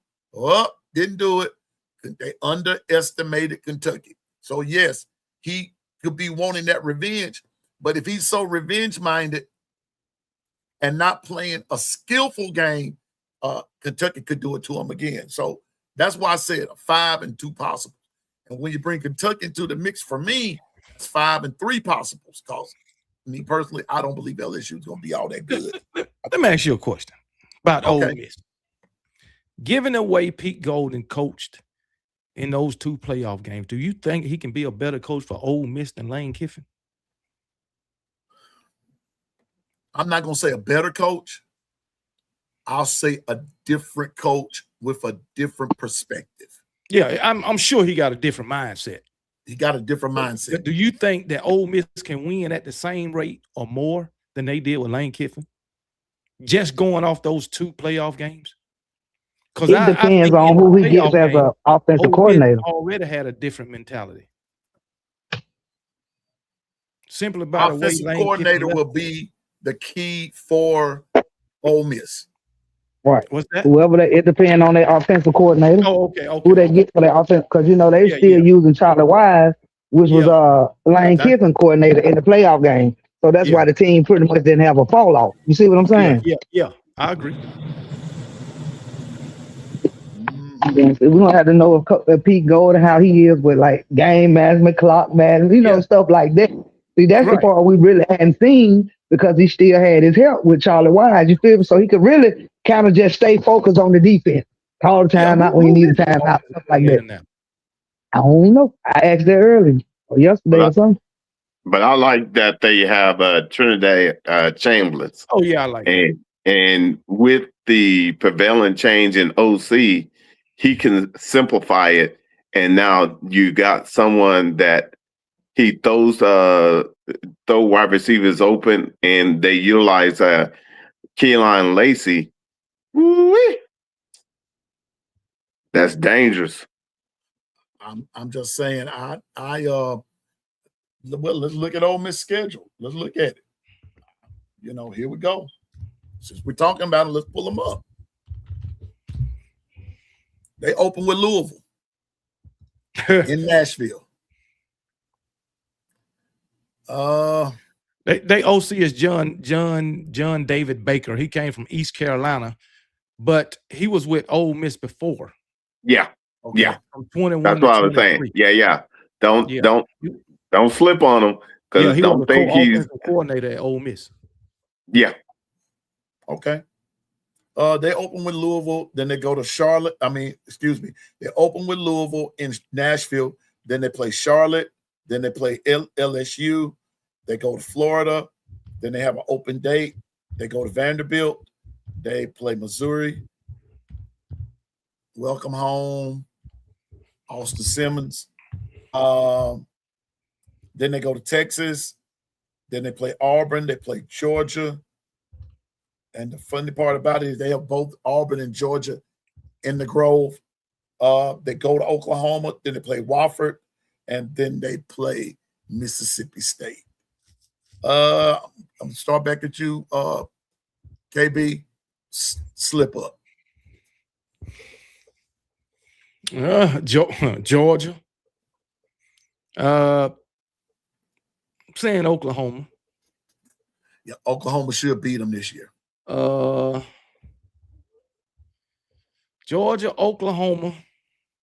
I'll say Texas could be Texas. They could be a slip up. Mm-hmm. I think that those are slip ups for each other. You know, it could go either way. Right. That's what I'm saying. That one could go either way. Texas. I'm gonna say the LSU game could go either way. Either way. Either way. Okay. All right. Bishop. Well,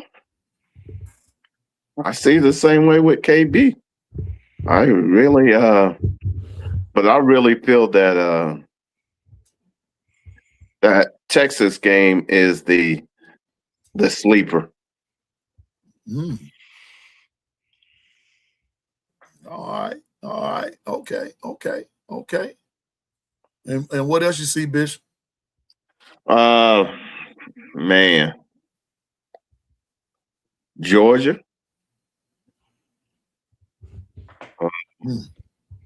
Okay. Us. Okay. All right. Bishop, didn't y'all beat them last year? No, they beat us by 7. Oh, okay. In Oklahoma. In Oklahoma. And we play again in Oklahoma, correct? Right. Mm-hmm. How? Okay, I want to know, Bishop, how is that happening? That Ole Miss comes to Oklahoma 2 years in a row. Don't ask me that. Ask Sankey. You really don't give a damn either, do it, Bishop. Just bring them home. Bring them home, baby. Exactly what I was about to say. So, baby, I would not be mad if we played the Iron Bowl in Tuscaloosa 2 years in a row. Braid their ass on. Come on. Keep them going to that cemetery. What you say? Go ahead, Lady Latoya. What you say? Mine is Mississippi State. I think they gonna get got by Mississippi State this year. It's gonna be different in this rivalry game this year. I told y'all Mississippi State didn't know how to close out games last year, so they lost out on some games. Some of them games they're gonna recoup this year, and I think this is gonna be one of them. And I think the LSU and the Georgia game both gonna be tossed up, and that Texas game that's gonna be must-see TV. Trinidad Chambers against Arch Manning. That's gonna be awesome. That's gonna be an awesome football game. Now that's the thing that I like about the 9-team SEC play, cause you're gonna see some every game. You ain't gonna want to miss a college football game this season, because every game is gonna be just like must-see TV. Not to mention the stories that go back with it. You know, the storylines in the game, but just like how many times we seen Texas and Tennessee play? Not many. Ole Miss and Texas, like this gonna be some good stuff. You know what I'm saying? We're gonna have this Oklahoma this going in season gonna be one for the book. That's what I'm saying. This gonna be one for the books. And Texas ain't never been to Tennessee. You know what I'm saying? Like, man, we're gonna have us some games this season. We're gonna have some games. We're gonna be glued to the TV. I'm serious. Double A, we just saying. We know Greg Sankey don't make the schedule. We're just saying with this 9-gamer and everything, it changes the complexion of the schedules. Yeah, that's all we're saying. We know he don't make them. We know he don't make them, but his decision making changes the complexion of scheduling. That's all we're saying. That's all we're saying. And, Go ahead. and P, if I might, hey, look at September 26th. Look at that slate of the Southeastern Conference, and you tell me if that's true elimination week. Yeah, KB, we went over that. Here's everybody who's playing: Tennessee, Texas, Georgia, Oklahoma, LSU, Texas A&M, Ole Miss, Florida, Missouri, Mississippi State, Vanderbilt, Auburn, South Carolina, Bama. That's the That was a hell of a SEC Saturday there. Yeah, it is. That's in 1 week, one Saturday. Yeah, That's one Saturday. That's one Saturday. Man, I'm talking about this is gonna be a season for the book. 2026 is gonna be epic. Man. That's and why I'm going on a limb. This is the year that the SEC wins their national title. We got to take it back. You know what I hate saying? I hate saying the Big Ten won the last 3. So what I say is, in this decade, since 2020, the SEC done won 3 and the Big Ten done won 3, so we even. So this year break the tie. In this decade, we 3 and 3. So this season gonna break the tie. So little ACC Miami, don't try it this year. Y'all won't get that. Oh. Y'all won't get it. The Texas Tech and BYU, Big 12, go on. This between the big boys, the SEC and the Big Ten. Y'all got to sit at the cheering table. And we'll see if Notre Dame's ready for their moment in the sun. Oh well, God bless you. Hell no. Ole Miss, where you see the slip up at? Well, Oklahoma, Georgia, but no Lane Kiffin because last year Ole Miss could have beat Georgia twice, and Lane Kiffin screwed that up at the end of the game. Had them down 2 touchdowns and let them come all the way back and won the game.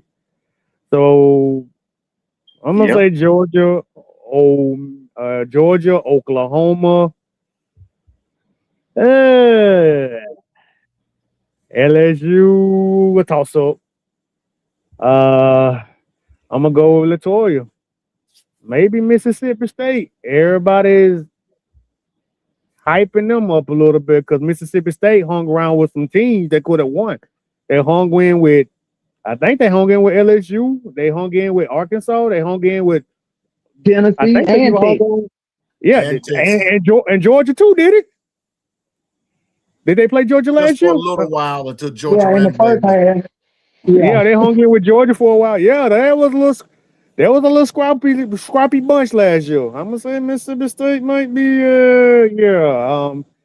that's gonna be and then like I said, Mississippi State, Oklahoma, and Georgia, and toss up LSU, toss up Georgia.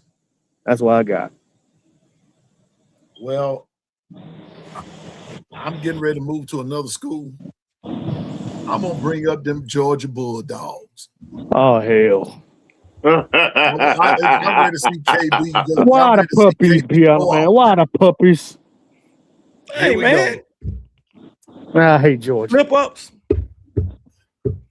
Oklahoma, Alabama, Georgia Tech. Ooh. Yes, sir. Georgia Tech. I agree. Georgia Tech. I love that. Yeah. Wait. Hey, KB, why Georgia Tech? Why not? Georgia Tech. They took them overtime. What last year one? Oh, they sure did. I sure forgot about that. Yes, they did. Even changed that program for the better. Okay, my bad. I take that back. You remember? They went toe to toe with Georgia. Yeah, they could have won that game last year too. Hold on. Last year, Georgia beat Georgia Tech by 7 points, single digits. So guess what? That game could have went either way. And if you remember, 2024, I believe they went into 5 overtimes. Yeah. Am I wrong? No, I heard. Yeah, I remember that. Yes, they did do that. No, they went into 8 overtimes. They went into 8 I thought it was overtimes. more than Georgia- that. Wait. I was gonna say that's why I said 7. I was Yeah, thinking eight 7. I knew it was over 5. and Georgia won by 2 points. Okay. That's why. And then I'm gonna eat crow on Think this about one. what Georgia I Tech down got for over there. Georgia Tech. Georgia Tech went into that transfer portal. Say it Ooh, and they again. got some dogs. Georgia Tech got Justice Haynes. Yeah, they got our running back. They got They got Justice Bakwe. Haynes. They got a couple of A guys. They Bakwe got too? Justice Haynes from Michigan. Noah They got Carter. a couple of guys from Alabama too. Yeah, Bakwe. Yeah, And they And got a Noah Carter. quarterback They got out of Indiana. Noah Carter. They got Noah Carter and Mendoza, little quarterback brother. from Indiana. They got what's the name, brother? Yep, Mendoza, little brother. Mendoza brother. Yep.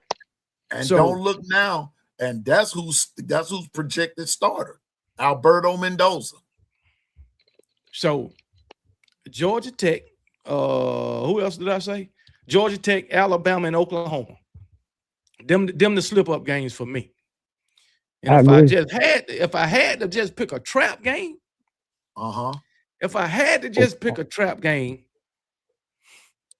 I'm gonna go with Ole Miss. Trap game, Ole Miss. Go with Ole Miss. I'm saying Oklahoma going to Adder and beat them. I'm saying they slip up against Oklahoma. Not a trap game for Oklahoma. I'm saying they slip up. Oh, okay, gotcha. At Maine C, he said if Georgia loses next year, it'll be Florida. Nobody else has anything for us. Florida, and he say Florida do? Florida with a brand new head coach. So that just tell you what kind of Georgia fan he is. So you don't even have to Appreciate He don't you. know what he's talking about. Appreciate Well, you. we know what kind of Georgia fan that is. That ain't been worth nothing for 6-7 years. And now that same team got a brand new head coach, and you pick them out of all them. That's the only team that got something for you. Maine, are you from Maine, or that's just you like He Charlie don't pick Maine? the team that they 2-10 against. He picked the team that they beat all the time. Come on, man. Man, I don't You don't know. pick the team that done beat them for the past 2 years.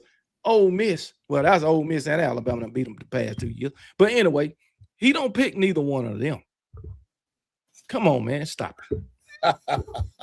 Come on, man. No. Y'all didn't hear him.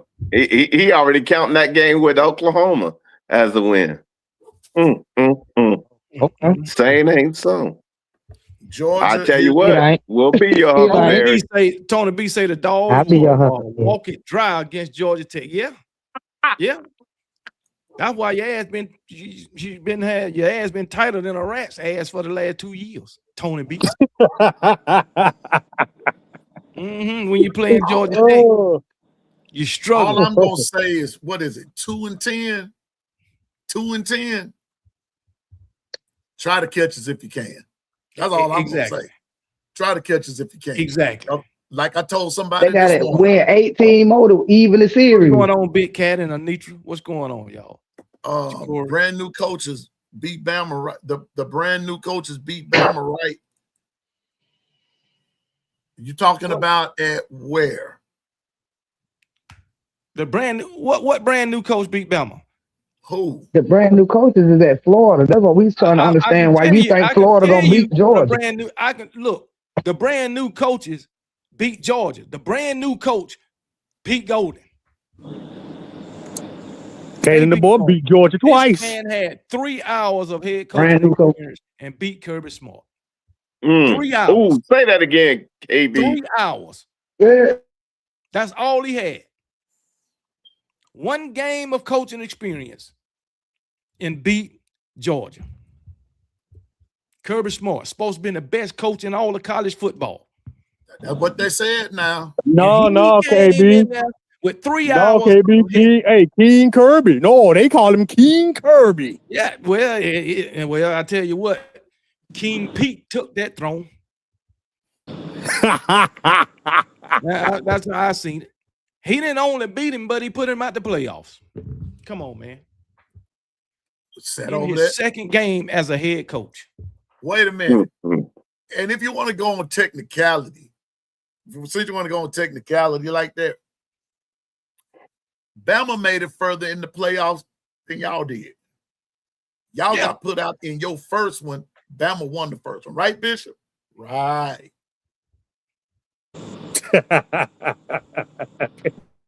Bishop a witness to it. Mm-hmm.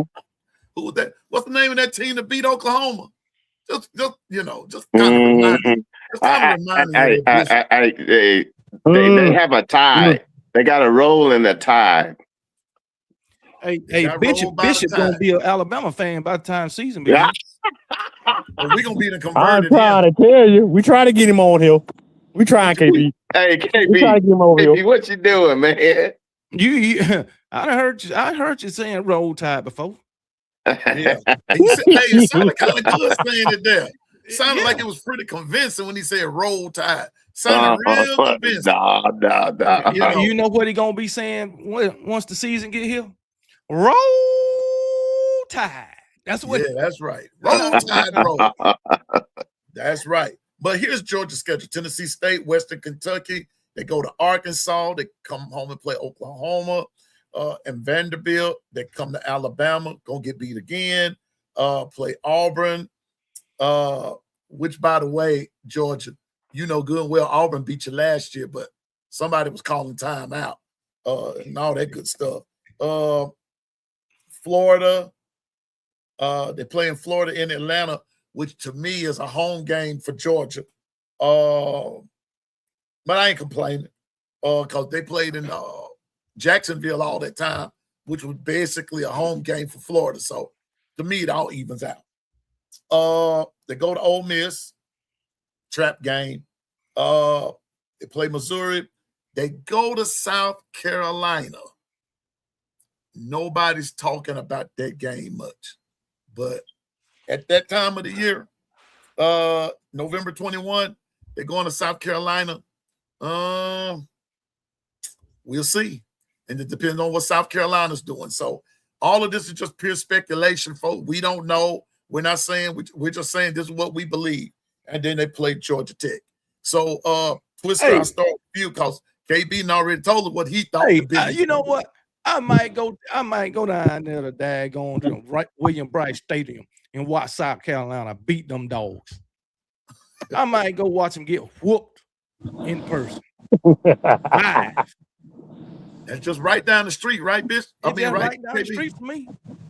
Yeah. Sure right will. Down the street. What you got, Twister? What you think?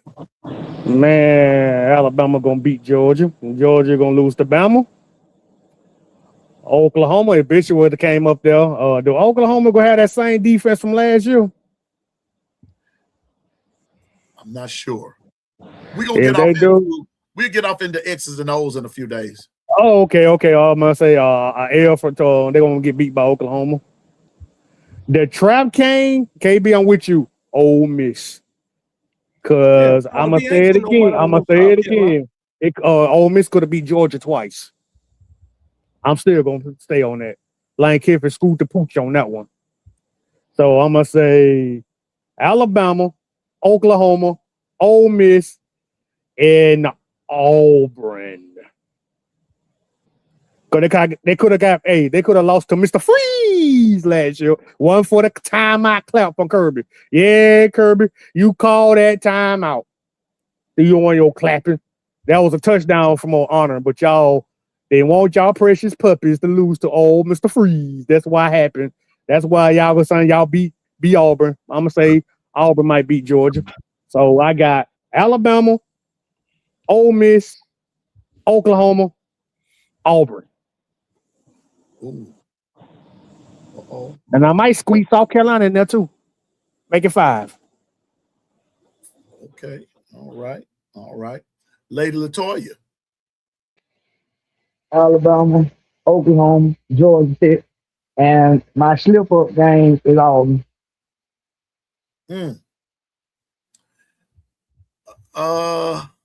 Well, I'm gonna say this. I still believe Bama beats them. And I'm gonna say this. Georgia's hard to beat in Athens. They're hard to beat. They're hard to beat there. Not for Alabama. but except for Alabama. Man, we own that darn stadium, Peter, man. Cut that out. Please cut that out. No, serious business. Georgia's really hard to beat in Athens, with the exception of Alabama. But they quit tonight. Oklahoma just might get them this year. I'm going to ask the question, Bishop, what will Oklahoma's defense look like this year? Salty. Not only that, we always play 33 to 44 deep. So the one thing we learned is that you can't shy away and just play your top 22. You got to be able to develop deep. So we actually got better on the defensive line. Imagine that. Well, Tony B, Oklahoma, okay. Oh. And I think that's why they got Bishop, I got a question for you. Go ahead. The same defense I had last year. Okay, you were in the matrix a little bit. Say it again. I said, are y'all going to have that same defense y'all had last year? It'd be even better. Oh, yeah, because George finna get that ass whooped. Mic drop. I'm still saying Oklahoma gets them. Bama gets them. Georgia Tech. I'll say that. I'm just going to say that.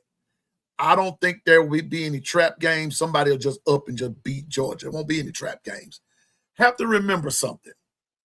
And I know we don't believe, I know people, KB, don't like to talk about this too much, but y'all do remember now, and I've said this on KB's show, I've said it on mine many a times. Vegas has already said that the total win, the total win, the win total for any SEC team is going to be between 8 and 9. There'll be no double-digit team. Now, they said that same thing last year, and it didn't happen. But I'm telling you now, we're going to see, because I'm waiting in the next few weeks when the original top 25 comes out, and I want to see, KB, how many SEC teams actually make the first running of the top 25, and I want to see how many teams that Bama played, Georgia played. I want to see what Oklahoma plays. I want to see how many, and it's then and there you pretty much figure out who's going to win what. Now I know we just projecting and this, that, and the third, so right. I don't want everybody to get all deep on me now. We're just projecting, but they are saying that the SEC teams, because we beat, like what KB said, Bishop said it, Twister said it, Lady Latoya said it, we beat up on each other. Then we turn around and play a SEC championship game, and that's more beating up on each other. So by the time we make it off into playoffs, SEC teams are beat up. And then guess what? You got SEC teams meeting in the playoffs. Yeah. Uh-oh. But I'm going to say this one thing. Yeah. Alabama, Oklahoma, Ole Miss, Georgia, and only Texas A&M was the only team that did not face another SEC team. Facts. They were the only ones. It panned out like that. But can I say one thing, P and KB and family? Check this out. Bama and them Sooners didn't have a running game on what was the last year's record. Exactly. I say no more. Just saying now. People forget that part. Georgia fan, even though you over here with me hanging out for a minute, please be reminded, Bama came to Athens and beat you in your own home field basically without an offense. Were they wearing their black jerseys? No, they ain't gonna wear them black jerseys no more. They know better to do that. They know better to do that. Go ahead, KB. No, I'm good. Go ahead. I'm just saying now, please be reminded that y'all couldn't stop Caden Proctor. Hey, Piano Man, repeat that again. Piano Man. Repeat that again, sir. For the folks on the front, the middle, the back, and side to side, Georgia couldn't stop Caden Proctor. Remember that now. Alabama beat y'all on gimmick plays. Come along and ride on this fantastic voyage. Just saying. Now show me the lie. Now I know y'all gonna bring up that 28 that SEC championship game, and you won that game. We're not taking that from you, but please just be reminded that in the regular season, Alabama beat you once more and again. Then you get to your first round of the college football playoff, and Ole Miss beats you, which makes me look at it like, Georgia, we're even. We're even. So, yeah, y'all won the SEC championship game. However, we beat y'all too now. So don't act like that you just sitting back watching paint dry. Because you're not. Bama beat you. You beat I want to remind you, Piano Man. I know Alabama had some close games last year too, but Georgia could have easily lost 3 more games in the regular season. Remember they went in overtime against Tennessee. Tennessee gave that game to them. They won by 3 points in overtime. And Auburn. They could have easily lost to Florida, 24-20. Yeah. And they could have easily lost to Georgia Tech, 16-19. I mean, 16-9. And guess what? KB, you forgot about Auburn too. Yeah, Auburn. Well, yeah, Auburn had them in the first half, but then they got that call taken back, and then they just laid down to me. That took all the daggone life out of Auburn. Yeah, the energy was gone. When they didn't give them their touchdown. That took the life out of them. It was over about it. It was over then. Coach gave up first, then the team laid down afterwards. Yeah. So, saved by the referees. I'm Georgia puppies. I'm just gonna say, Georgia, just remember, Caden Proctor couldn't stop him, could you? You couldn't stop gimmick plays. So y'all win the SEC championship. Cool, fine. We give you that. But just remember, you're in the last 12 tries, you're 2-10. That's all I got to say about that. So come back to Saban Field at Bryant-Denny Stadium. Try it again. But just remember, whose side history's on, and it ain't yours. Hey, Piano Man, when the last time that Georgia beat Alabama in Athens? I believe that was shit. Was it Nick Saban? I think it was Nick Saban first or second year, I think. In Athens? Yeah, I believe. No, that was like 2003. I think it was further than that. Good old Tony B. I'll say this. In the words of my hero, the late, great Fred G. Sanford, it's been a lot of years. It's been a lot of years. Okay, the last time they beat Alabama in Athens, October 4th, 2003. That was over 20 years? That's a long time. Dang, that's 20 years ago. Over 20 years, man. Tell me y'all ain't beat us in Athens since Mike Shula. Oh, so wait a minute. But they are rivalry though, right? but they're a rival, right? They ain't a bit of a hot garbage. Twister. But they're a rival, though, right? Twister.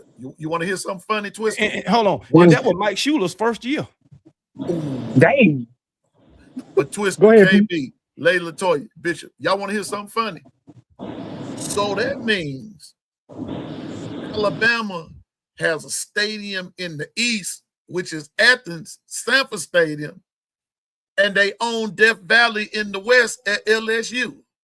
Now, what that tell you? Well, that ought to tell something. We own both of them. We own Georgia and LSU.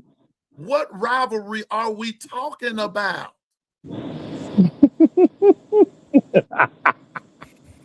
Y'all win one game and think you own everybody, and when you go and you check the record, you ain't even close. So that means y'all win one game once every 20 years.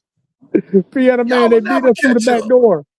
They beat us from the front door on second tries. Second tries when they beat us. On a second chance. We beat them on the first time, and then when they squeak their asses right back in it, they play us again, and they get us. How long was Alabama? 1990 was what, 36 years ago now?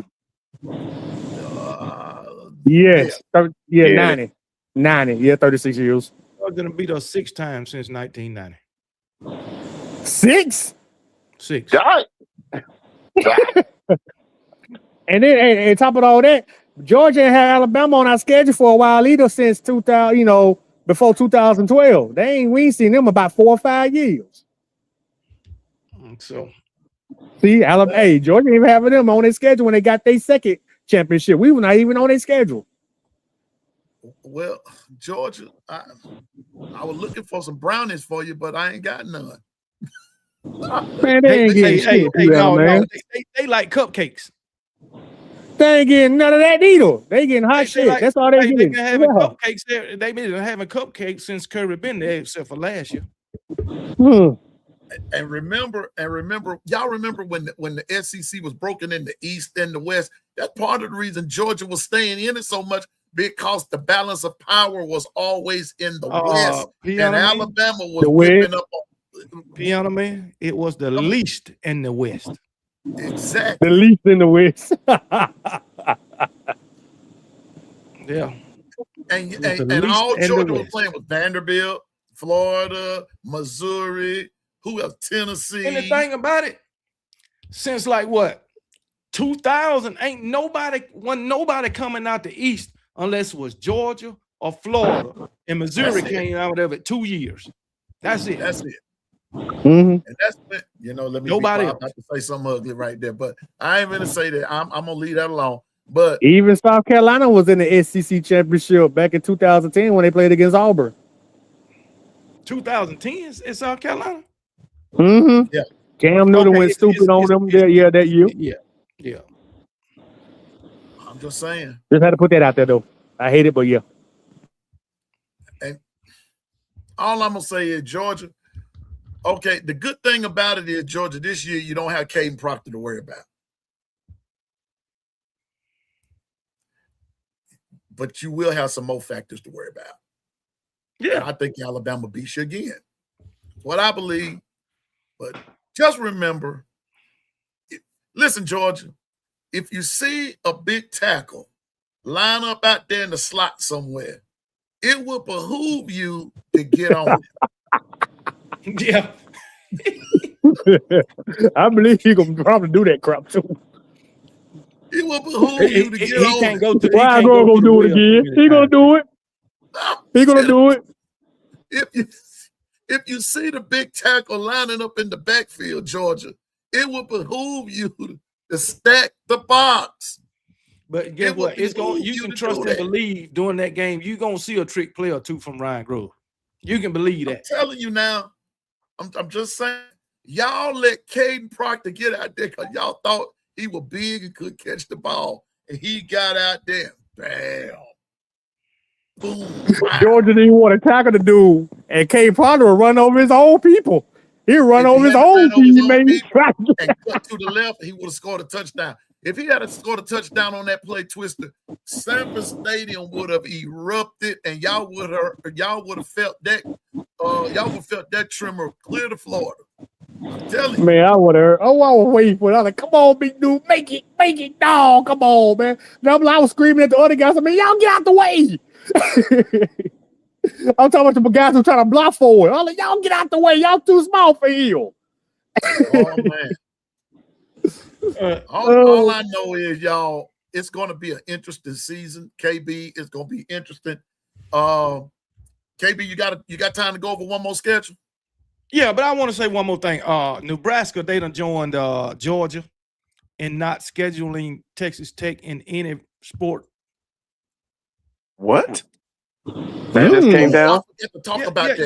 Georgia AD came out and said they not scheduling Texas Tech in any sport. But if they got a game or they already on the schedule in anything, they'll go ahead and play that game. But for the future, they not going to schedule in any sport, and Nebraska done join them also. Oh, buddy. So, and it's a lot of talks, KB. I know you've been hearing it, and I'll be trying to keep up with it, man. This thing has whirlwind into something else. But a lot of schools and ADs they're on the phone, they're talking to each other, and they're saying, "Hey, we don't want to have nothing to do with Texas Tech." Yeah. So that's where it went. Man, it is gone, So let's look at one more. Lady Latoya, do the honors. Pick out a team.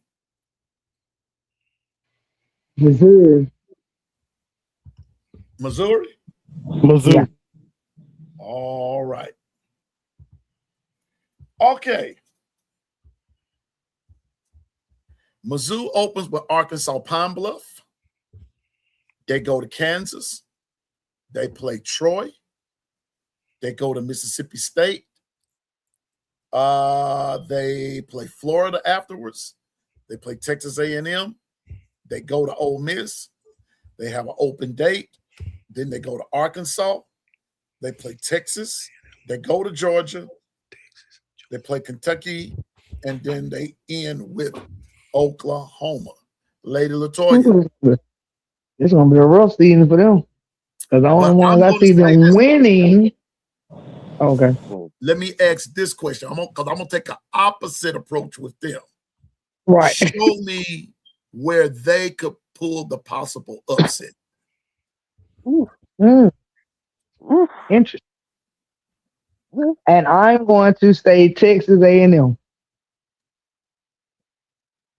Okay. All right. I'm going to go to Twister. Just hold that right there. Twister, where's the possible upset? Oh, buddy, I don't know, Piano Man. Repeat that schedule again. Arkansas Pine Bluff, at Kansas, Troy, at Mississippi State, Florida, Texas A&M. They go to Ole Miss. They have an open date. They go to Arkansas. They play Texas. They go to Georgia. They play Kentucky, and they end with Oklahoma. Where could they pull the possible upset?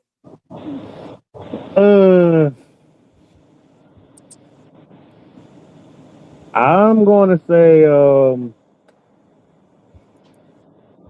Arkansas. Okay. All right. KB, where could they pull the possible upset?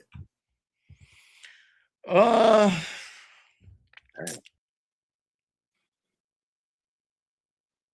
going to say Texas A&M.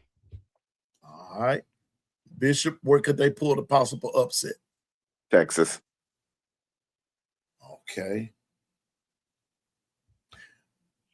I'm going to go with someone else. I'm going to say Georgia. Now, let me tell you why I say that. Interesting. because Ric Flair. Woo. yeah, oh yeah, you know, because we, you know how that Ric Flair be saying. But check this out. Remember here a few years ago, who was the only team besides Alabama who would come the closest to beating Georgia? It was Missouri. In Missouri, right? One time they had them in Athens. I ain't see that one. They sure did. I saw when they played them in Missouri, and they could have won that game. They could have been. The referees bailed Georgia out. And then in the second game, when they had them in Athens, the second time they played them in Athens the year later, Georgia ran away with them, depth problems and this, that, and the third. They, but Missouri was playing them tough. That's when Missouri started standing on business. When Drinker got to talking about standing on business. Y'all remember that? Mm-hmm. Missouri, if you go and you look at them, they hit that transfer portal pretty hard themselves. I believe Austin Simmons is their quarterback. He's no slouch.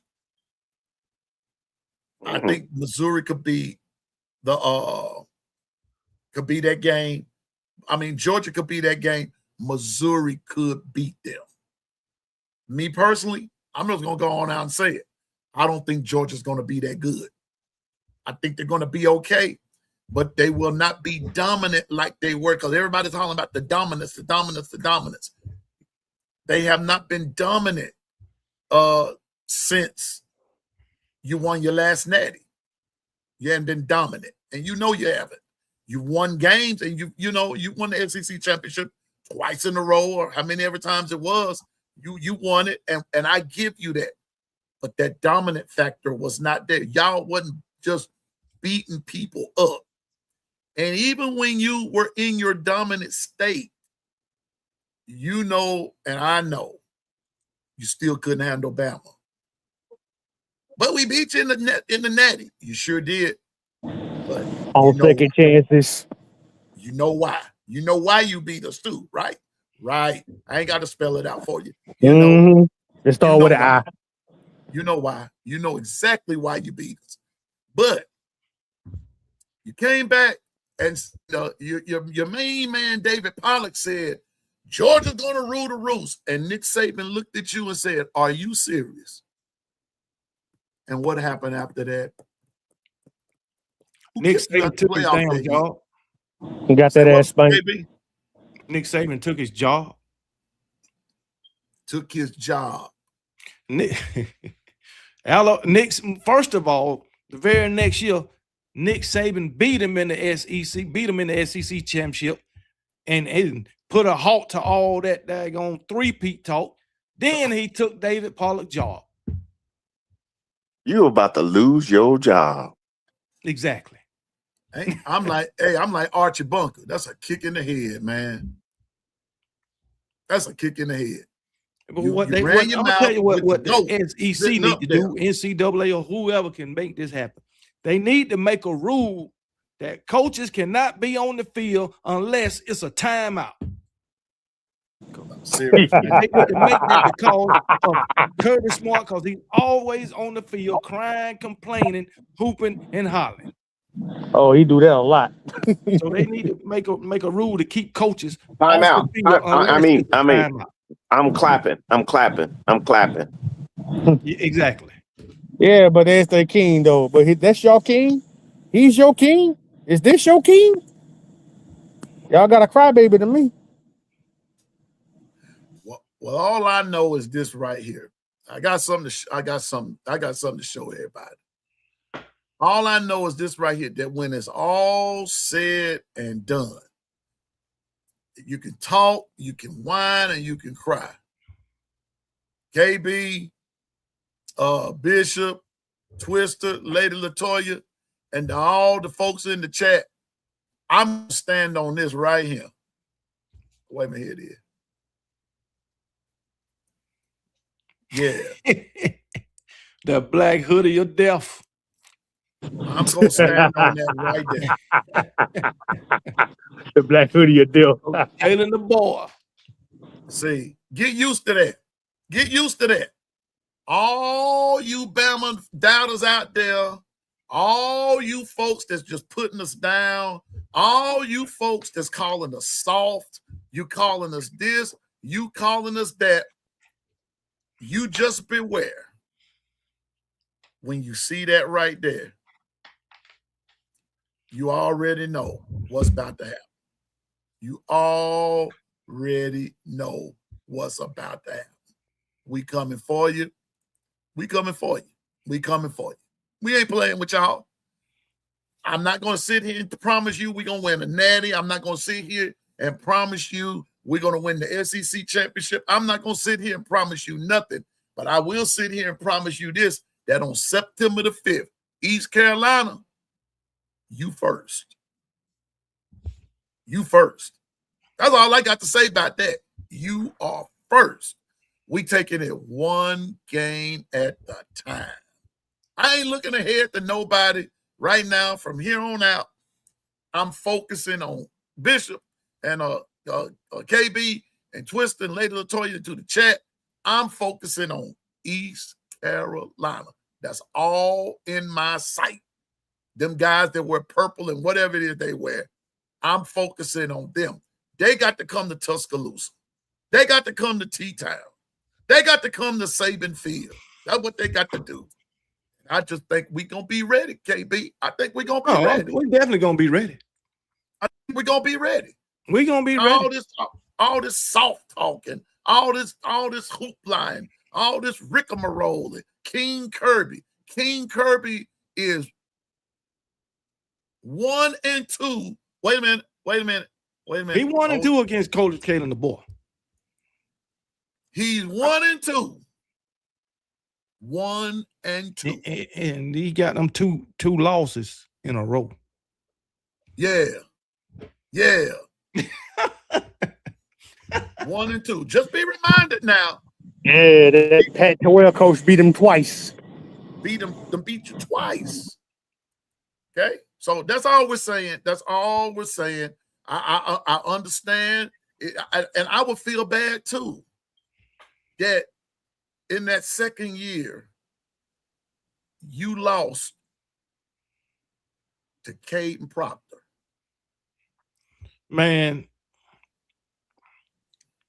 I would be so grateful if the Lord can grant me this one wish, just one. And that's for my Alabama Crimson Tide to meet up with those Miami Hurricanes in the playoffs. Ooh, that's what I want. Yeah, so we can shut their asses up. I ain't gonna even say win or lose. I mean, I'm gonna say win or lose. That's what I want. Somebody gonna be talking. Somebody gonna be talking. No, we can't keep Georgia's name out of our mouth because we love beating y'all so much. Well, all I know, we might have Georgia in our mouth, but everybody got Alabama name in their mouth. Thank you. Everybody. You know what? They need to redo that song, KB. That song said Georgia on my mind. Yeah. The Georgia fans always hollering about Alabama. The reason I talk about you so much is because I'm still trying to figure out what rivalry y'all talking about. The reason I talk about y'all so much is because I'm still trying to figure out how you fix your mouth to say y'all own Bama. We ready, well, the record says something different. We ready now. You know, look, they beat us for SEC championship, but we done beat them for 4 of them. 4 of them. Just so y'all know. I know. That's because that Brandon Turner don't get off the 5:30. As of last But let me say this to you guys. We beat them in their state. I'm just saying. Yeah, he don't get off the machine at 5:30. I can't start at 6 o'clock. As of last year, Alabama is 14-6 in Sanford Stadium, Athens, Georgia. 14-6. Seems like we own y'all and your home. And we don't even come through the back door. We come through the front. Just saying. And Larry wants to, and Larry, man, Nebraska. Hey, man, I wish y'all the best this year, man. I hope y'all come on through this year. But he wants to know, hold on. 803 Tonyo. 803 Tonyo is say Alabama is not that good. Y'all need to stop. Y'all head beat in by Indiana. Well, first of all, I like to say Indiana beat everybody they played, not just Alabama. I like to say that. And second of all, 803 Tonyo, you a South Carolina fan. Uh-oh. You are a South Carolina fan. Look like another love TKO. 0 SEC championships, 0 national championships, 0. I mean, absolutely 0. Well, you got one SEC East championship. That's it. Bottom of the barrel. Less than mediocre. Yo, South Carolina Gamecocks. Just want to put that out there. And I can guarantee you this just might be your coach last year. So it is what it is. Mr. 803. Miami has Mensah, Barcade, Tony, and Fletcher. I call that loaded. And I can still call it that can still get beat. A team that can't beat Louisville and a team that can't beat SMU, a team that's been in the ACC for the last 25 years and hadn't won it yet. I don't care how loaded they are. That's the problem. They loaded. That's the thing about Miami fans. They think they the only one loaded. Yeah, they loaded all right. Then you have Marcus Fletcher last year. Then you have Tony last year.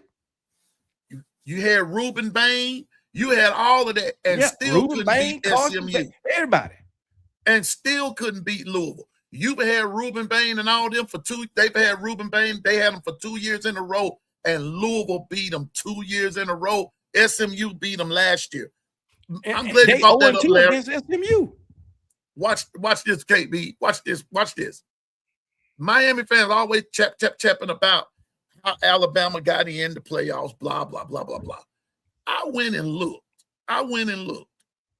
And this here makes you go do your homework, KB. I went and looked up something.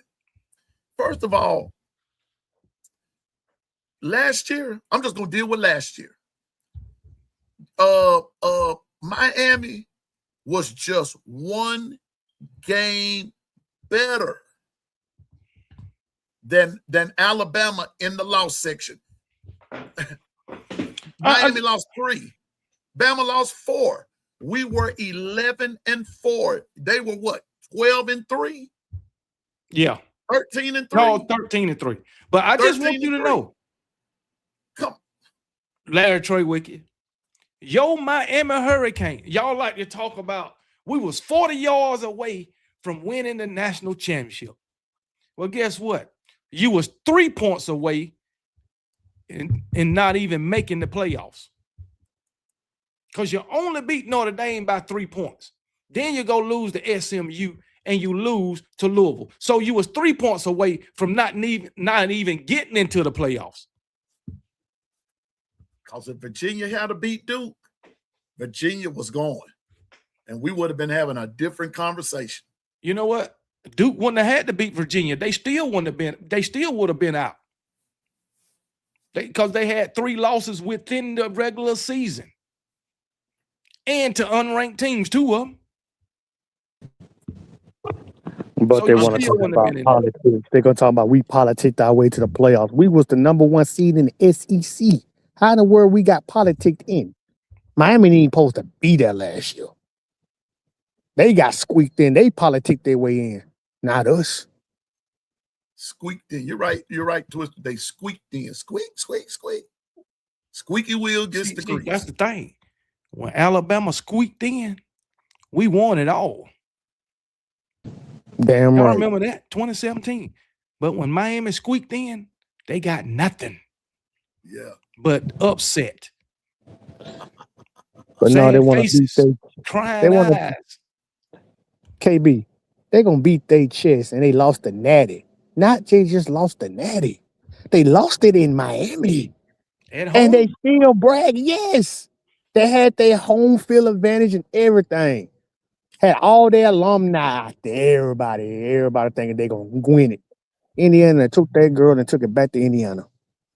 Man, that's just like somebody coming in your house having their way with your wife. That's what Indiana did to Miami. Yeah, in Miami. But they want to keep talking. Yeah, But now they want to keep talking shit. But you got beat in your own state, your city, your town, whatever you call it. You let a team up north beat y'all. That is embarrassing. Twister, wait a minute. You know it's bad. It's bad. You can't even get in your own gate. They wouldn't even let them in the gate. They had to do the tailgate on the outside of the stadium. Wouldn't let them in the stadium because it was all mostly Indiana folks up in there. Ask Bama, where did he watch the game at? Where he have to watch the game at? He gonna talk about watch it at the bar. I would have got drunk. Oh, we got E. Brown in here. Yeah, they beat us by 30. They beat us in our own house. Oh Lord. They shouldn't have beat y'all. Y'all was at home. E. Brown. Indiana beat Alabama by 30. And E. Brown and Indiana beat y'all by how much? All it takes is 1 point, right? That's all. Right. In your house. That's at all. your crib. E. Brown, I don't give a hoot if you kin the Doo-Doo Brown and Mr. Brown. Y'all got beat. Why y'all talking shit? Y'all ain't got nothing to show for it. No conference championship. Wait, hey, Twister. You've been in the ACC conference for over 20-something years and have never won it in football, and you talking crap to somebody who's done won it 30 times. Really? And won it championship 18 times. And get what, Piano Man? Before it was the SEC, it was the Southern Conference. Alabama won that 3 times. Yeah. So we won 2 conferences then. So really, we got 33 conference championships. So, but anyway, that's neither here nor there.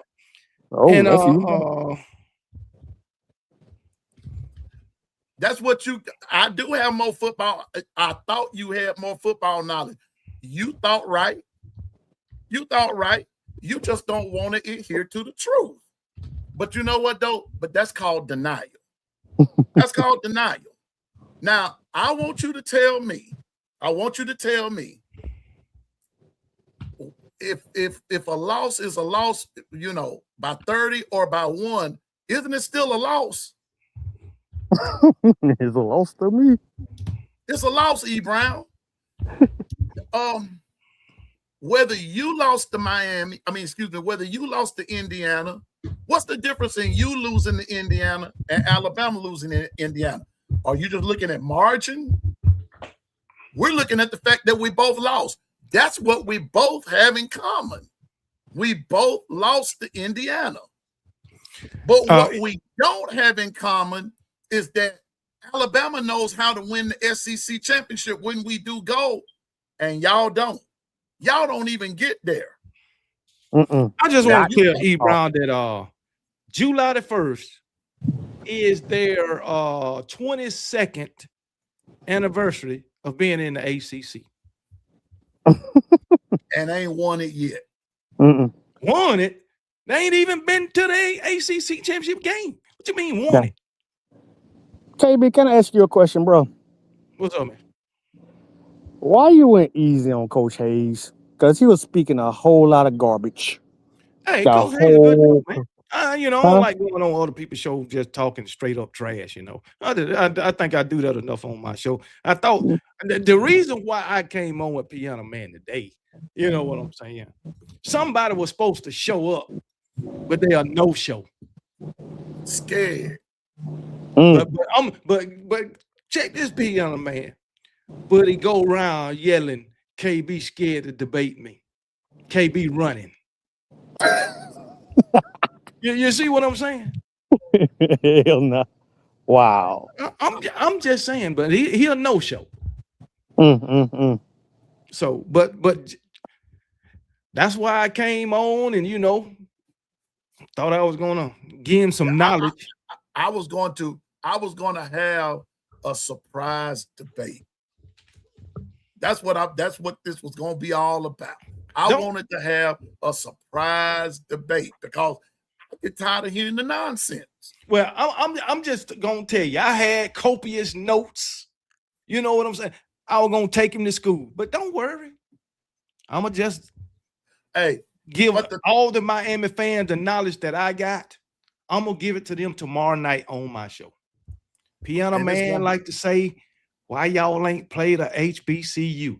Why y'all ain't, not Piano Man, but Bama hater like to say, why y'all ain't played a HBCU? Alabama. Why Alabama ain't never had a black head coach? And I'm gonna give him the reason. But he like to say, KB said, because Randy Shannon, their previous head coach, the only black head coach Miami had, just because he had a losing record and couldn't be successful, that's why he don't want Alabama to have a black head coach. But he ain't telling the whole truth. He ain't telling the fact that I said, I don't give a damn if they black, white, green, blue, or purple. As long as they can do the job and they can do it successfully, I don't give a damn what color they is. He didn't tell that part. But guess what?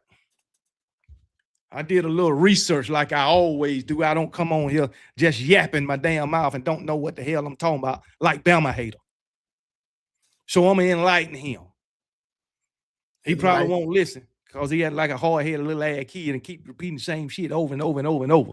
So I'm going to enlighten him on tomorrow. That's all I'm going to do. Bama ain't here. No motivated. He's not here. For some odd reason, Piano Man. Show up. Piano Man always shows up. Piano talking Man, the same old garbage every time he on that damn chat. They can't spell what the hell of beans. Piano Man. Well, don't worry. I'll give you a call. We're not glorifying the law. We're celebrating the dominance of our team. What dominance? What dominance of your team you celebrate? What dominance, man? You talking about E. Brown? E. Brown, you know what? I'm going to tell you like this, big dog. Hold on. He say dominance. What dominance? I remember a time when Alabama was undefeated and got in the national championship game and lost. And that was our only loss. And they was talking reckless about Alabama. But now you go to the national championship game and have 3 losses. All of a sudden you dominant. Where they do that at? In Miami. Piano Man, KB. It's just like we grown folks talking to preschoolers. I've seen preschoolers. Don't do that to the preschooler, because the preschoolers will take you down through there if you ain't careful. Now, they'll take you down through there. I want to know, when did not winning your conference, losing to Louisville twice losing to SMU, and you're dominant? Whoa. Please enlighten me on that, Piano Man. What they mean by dominance? And Duke wins your ACC conference and you're dominant. Ooh, you about to lose your job. Man, the words of Cam Newton. the basketball school, Duke. The mayonnaise, Duke. Wins the conference, but you're dominant. But wow, you lose the championships, but you're not glorifying the loss, but celebrating dominance. I think you're leaving out a word, E. Brown, and the word is called pseudo. Your pseudo dominance. In other words, fake news. Ooh. Your dominance is fake. Think I better let it go. Your Look like another love TKO. Your dominance is fake. Oh, and by the way, E. Brown, anybody will tell you, I was pulling for y'all in that natty. KB will tell you, I was pulling for Miami to win that game. I ain't like y'all. I didn't like Indiana. I just disliked Indiana more. I did too. Pulling for y'all. But your dominance is fake. So now you get the chance. And so for me, who will definitely beat Miami this year? Notre Dame. Duke might beat y'all far as I know. Piano man. You talking to E. Brown. E. Brown, I'm finna give you what the Miami fan base is right now, okay? Hopefully this will show up on my screen. Hopefully. Let's see. I don't know if it'll show up. There we go. You see that? That's y'all. Yeah. That's y'all. You talking about the old seagull, right? Yeah. The seagull? You see that on my screen? That old seagull. I pulled it up, KB. Can you see it, Piano Man? I pulled it up. I got it up there. Good. Hey, it's a video. It's a video. Let me see something for a minute. Let me see. If you can play the video. I can't do it on the video. Let me see if I can get it. No, I can't do it on the video. Let me see. But oh well, he got one. He got it. He got it. That's all, folks. That's all, folks. Oh my goodness. My goodness. That's old Donald Duck out there. But you want to talk about Alabama? I got the new Looney Tunes. I got the new definition of dominance. Okay. Well, I'm gonna put KB. You know what? I'm gonna sing you something else so you can put it on your channel. It's gonna be compliments of Piano Man, and that's gonna be for E. Brown and for all them delusional Miami fans. And this will be my thoughts of them. I won't send it to you. And just cause sometime I get like tomorrow night, I know I'm not gonna be able to be on there because I got something else to do and everything. But just tell them my regards. Okay, no problem. My regards. No problem. Yeah. This man say they mascot is a damn woodpecker. Woody the woodpecker, huh? Motivated, you didn't know. E. Brown, I hope y'all have a good season. If not, D Dude gonna roast y'all so bad. You got it. Lose one game, E. Brown, lose one game, and I promise you, your life will never be the same. Fool around and lose to Duke. Oh boy. The defending SEC championship. Oh boy. Mayonnaise. We on you tonight. Oh, the defending ACC champions, Duke Blue Devils. Mayonnaise, folks. But you want to talk about Alabama? Try to win at least about one championship. Y'all lost to a jar of mayonnaise. You're stupid. hey, but it's dominance. But you dominant. Oh my goodness, so y'all lost to a jar of mayonnaise. The dominant team got beat by a jar of mayonnaise, got beat by a jar of eggs. You know what? Oh man. The Danger Randy, who is his team? I don't know. Danger Randy, who is your team? I done seen you up in this chat talking reckless, but you never say who your team is. But hey, I mean, Brown, when the season starts in 60 days, let's see who's laughing last when the season starts. This man say, now he's an Indiana fan. Well, you say you've been here before. No, hell, you ain't. Because you ain't, this your first time ever going to a national championship in football. You ain't never been there before. Congratulations on your one win. Congratulations on your success. But guess what? You got 17 more to go before you can even break even with my Alabama Crimson Tide. That's all I know. Man, you know they ain't gonna reach. You got a long way to go. They ain't gonna reach that, bro. Yeah. We did lose to E. Brown. I mean, we did lose to Florida State E. Brown. And then what? You lost to SMU and Louisville. And Indiana. Don't Yeah. leave that one out. They Oh, I can't love leave throwing out Indiana out. that Florida State crap, man. Like we done beat them so many times. They ain't funny either. They act like they ain't never lost to Florida State. Oh, oh. They Did act like Florida they State ain't beat never the lost crap to out of Florida Miami State. before? Oh man, I I tell you, remember them days when Florida State owned y'all. Oh, I remember them days, bro. man, Don't they had a play. good squad back in the day I too. think play. Florida State beat them 3 times in a row, and then they beat them the last 2 years, I believe. So don't act like y'all own Florida State. Come on, man. At least Coach, you Florida State don't. won their conference championships too, and they got them Manetti. Florida State done got several conference championships and natties. Oh, yeah. Several in the ACC. How many Miami got within the Yep. ACC? Danger Randy has been in the chat before. I've seen it. I've seen him. Well, he ain't. I'm just saying, for as national championships, Indiana ain't never been there before. But I know he been in the chat. But I'm gonna tell you right now, Miami ain't won nothing since they got rid of the big least, or when they left the big least. They ain't won nothing. Not a thing, man. Not a thing.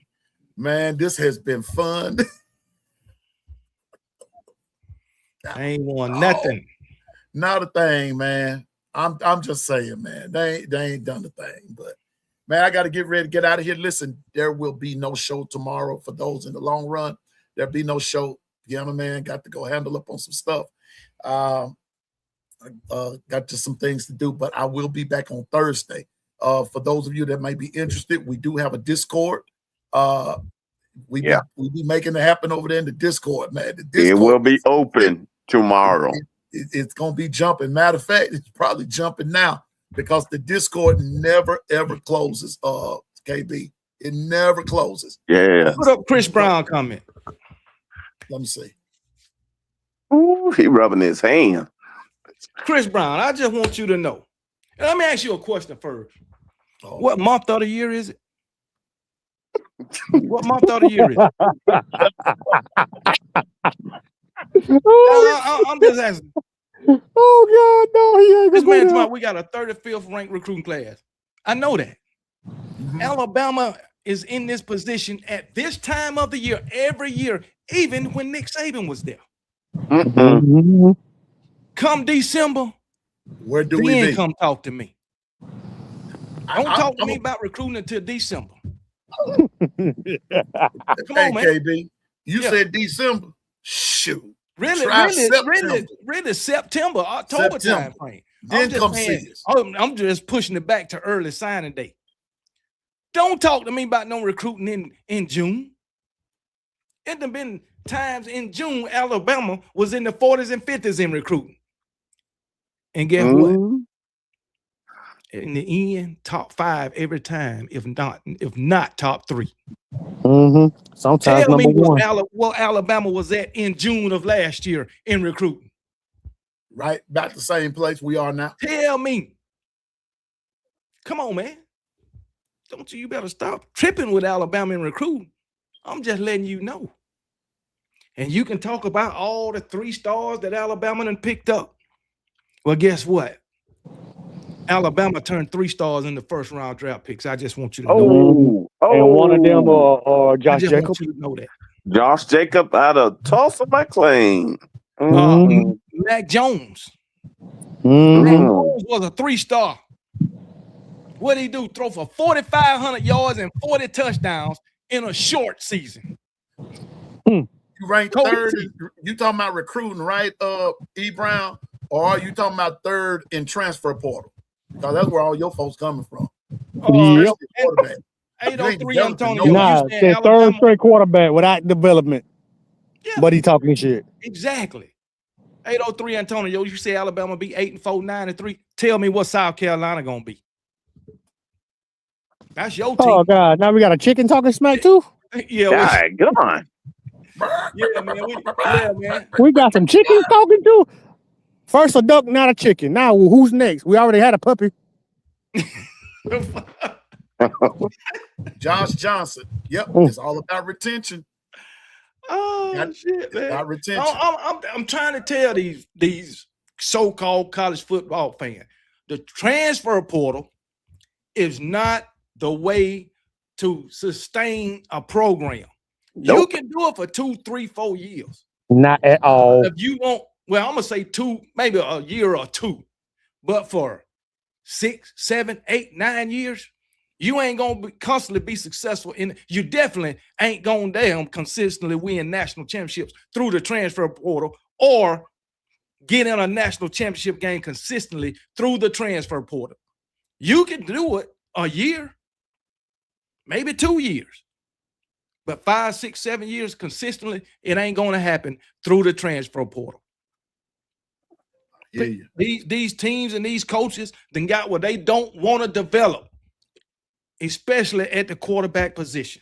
They don't want to develop the quarterback. They want to go get a quarterback and that somebody already developed for their system and think they're gonna work in their system. And when they want to go get a quarterback 3, 4, 5 years in a damn row and think that quarterback gonna lead them to it. Come on, shut up.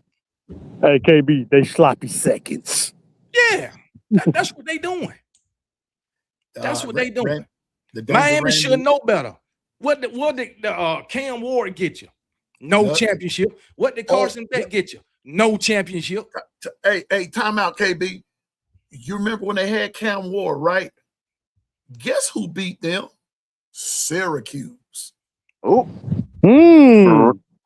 Ooh. Man, I'm just saying. Goodness gracious alive. The one position you should be able to develop is the quarterback position.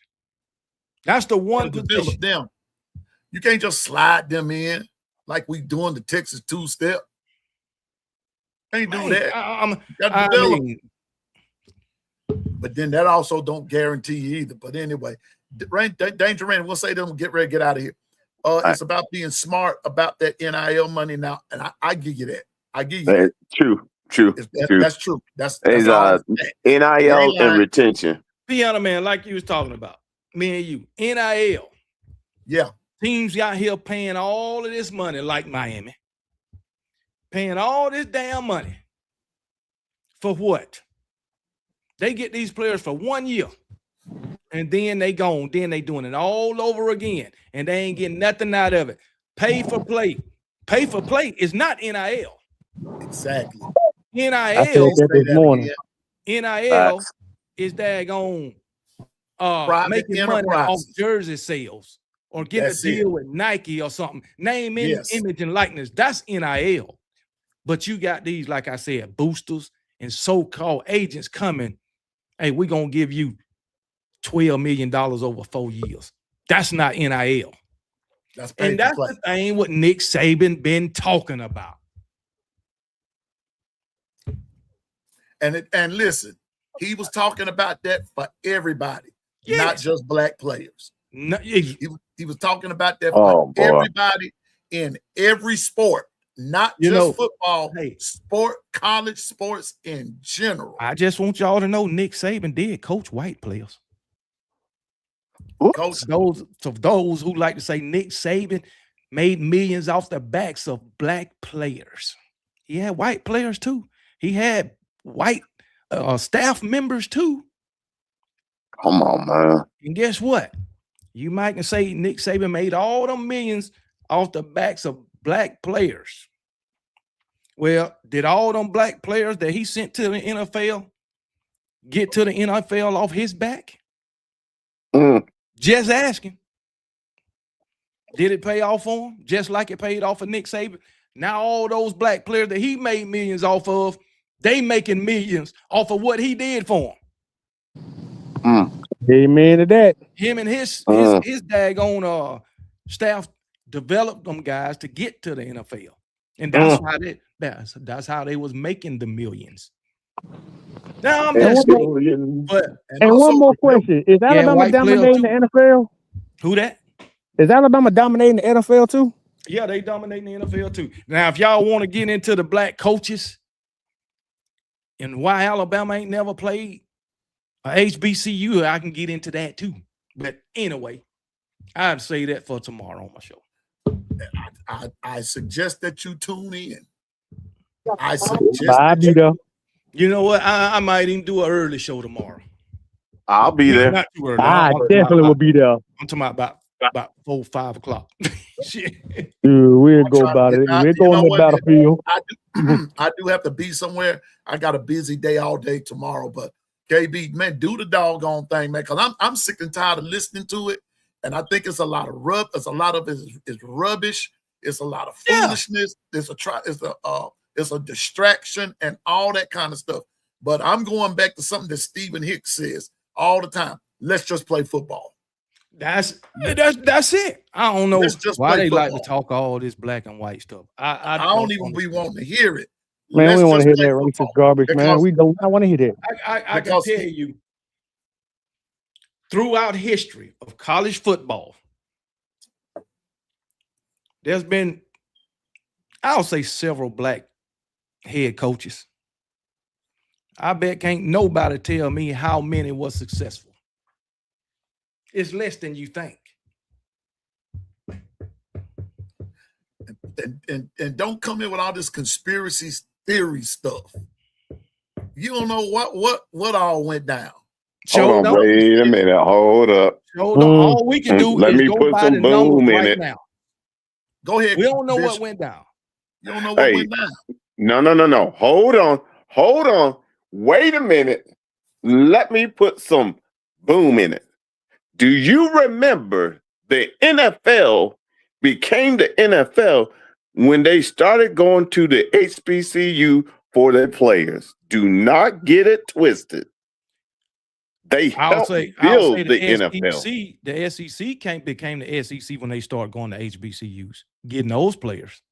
Now I don't know about the NFL. I can't speak on the NFL. I can, because I'll let you guys know the AFL was the way they went to the HBCU. I know they wasn't AFL, but the thing is, I'm only speaking for Power 4 conferences. Oh, got you. I'm only speaking for Power 4 conferences, not Group of 5, not FCS or HB. I'm only speaking for the Power 4 conference, the major college football teams, right? SEC, ACC, Big 10, and Big 12. I hear you, KB, but they don't hit on as if they don't remember, as like they don't know that their history of how everything was started. So we do need to understand that we got some ways to go, but don't mess with that low hanging fruit. This is not it. But I know the SEC wasn't dominant, or they was getting beat up on when they was going up north to play those teams, or those teams coming down. Well, the teams wasn't coming down south. Facts. So we just saying, and the other part, last part I want to say, and don't forget, people. I've read in other chats, Nick Saban made all those millions. Nick Saban was an employee of the state of Alabama.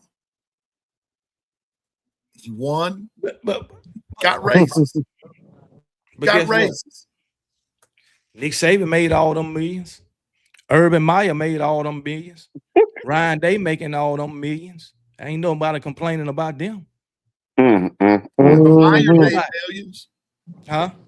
Urban Meyer made millions. Yeah. What's his name? What was that? Philip Farmer, millions. Oh gosh. And was one of the crookedest folks in town. Yeah. So, but they only concerned about Alabama. KB, man. We they nightmare. They just want Alabama to die because they nightmares are still running for that dominance we gave them. No 17 years of dominance.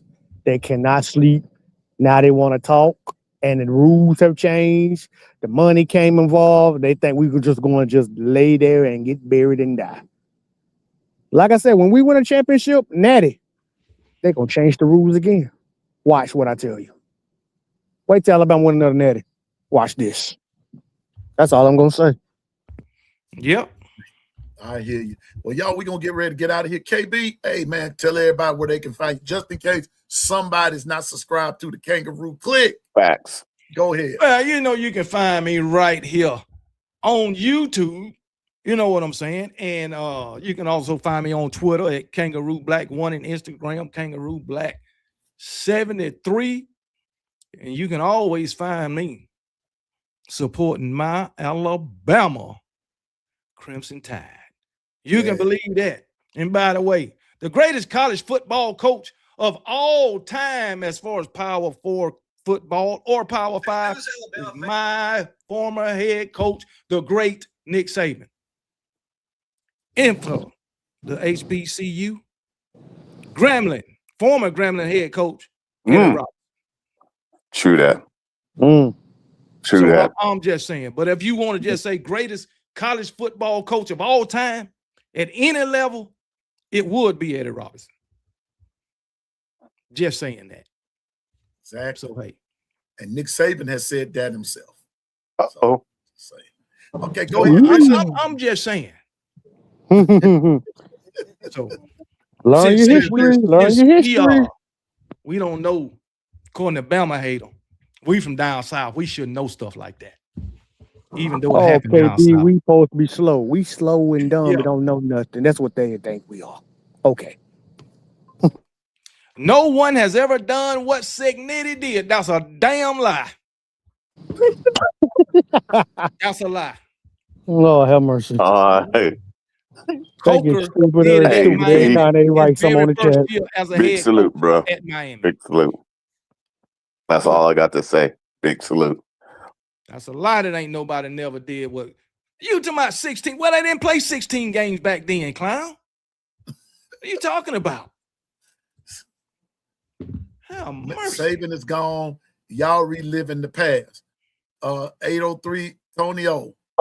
That's you the can't chicken. even deal with the present. At least yeah, we that's got the chicken over there. 803 Tony O can't even talk about his own team. I mean, oh, wait a minute. Did you say South Carolina? Yeah, he's South Carolina. That's Mr. Chicken. Oh, yeah, that's Mr. Chicken. Twister. What you waiting on, Twister?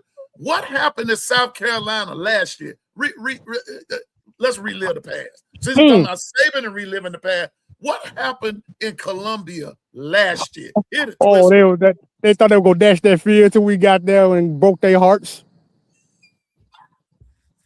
And a pick six on them. Standing at the gate. Hey. I just want this man. Thinking they're gonna go on there and dash that field. Couldn't do it. I just want this man to know Coach Kalen DeBoer went undefeated 3 times. I don't want to know that. I know it ain't Power 4 football, but the man has been undefeated 3 times with 3 national championships. I mean, come on now. Y'all. Nick Saban ain't even done that. You know what? 803. It don't matter. The win is a win. What you talking about, bro? Yeah. We barely won. Golly, you sound so much like somebody else I know. What is this guy I ain't talking gonna call about? them folk from Miami name. Let me tell you something. Mr. Chicken, come on now. E. Brown, you ain't mentioned Eddie Robinson on my channel. I know that for a fact. 803 Tonio. Listen to me. Listen to me now. If you have 2 apples and I take one, you have 1 apple left, right? You still don't have the apple, right? Well, if I take that 1 apple that you have left and I slice it into little bitty pieces, you still have an apple, but you just barely have, you just have a little bit, right? Well, don't you still have an apple, even though it's not much? That's the way you got to look at that Alabama win. Since you're saying we barely won, all it takes is us being 1 point better than you. Oh, now that's a real kick in the head, 803 Tonio. That's the part that gets you. Man, you confused the hell out of him. I know. But I just want to understand that's simple math and that's simple logic. You lost. I'm just a bill. Or 100. Go back to Schoolhouse Rocky and learn. Schoolhouse Rocky, a chop off the block. Schoolhouse Rock.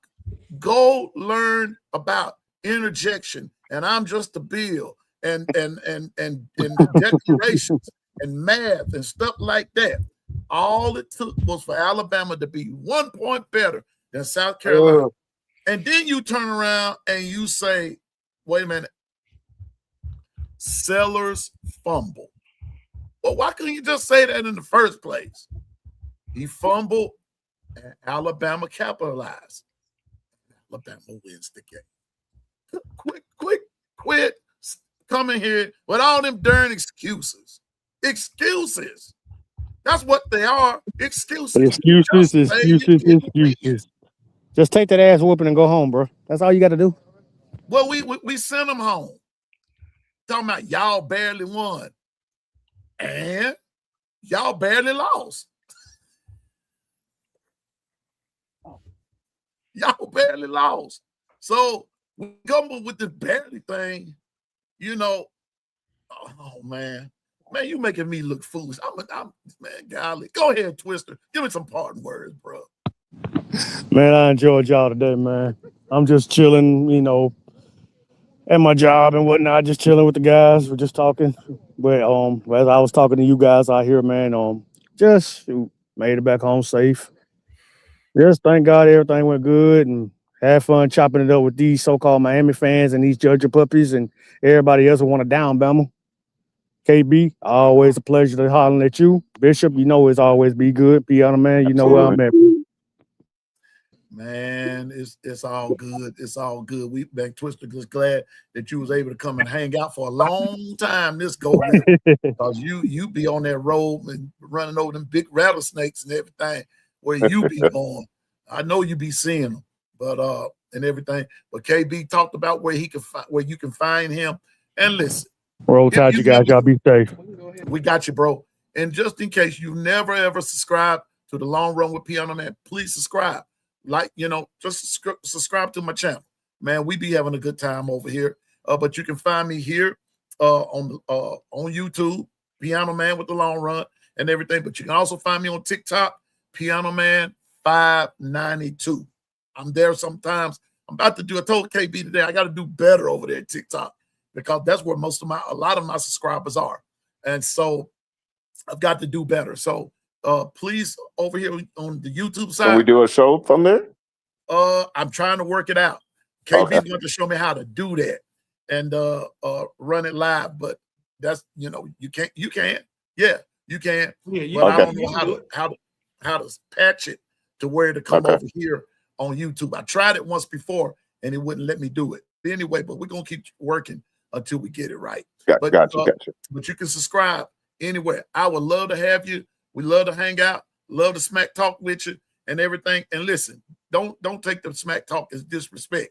When it gets disrespectful, when you go to bashing somebody. Now that's when it gets disrespectful.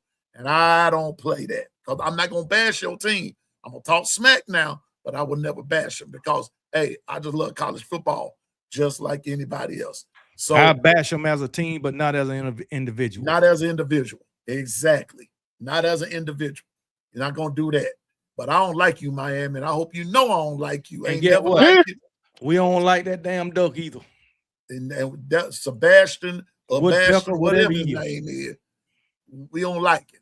We sure don't. And then the real talker begin in 60 days. No, my talk starting now. Waiting in no darn 60 days. We starting now.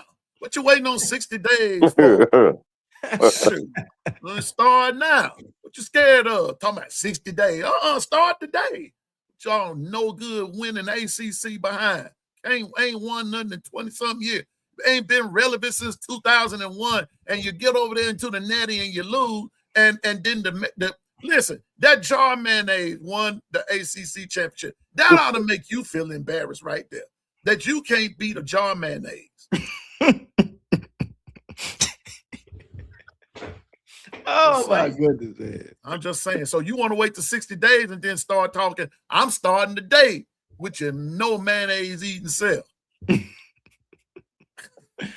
Oh man. All right, man. Anyway, that's our show for tonight. Remember, there's no for those of you tomorrow. There will be no show on YouTube tomorrow. at all. There would be no shows tomorrow, but you can take it to the Discord, the Long Run Piano Man Discord, and go to a place called the 50-yard line. Yep, 50-yard line. Let's talk. And then there's Let's Talk, and that's when you go in there, you have your conversation. I'm talking about a verbal conversation. Okay. Yeah, no hiding. When you're in there, you can talk. If you're scared, don't come in and listen.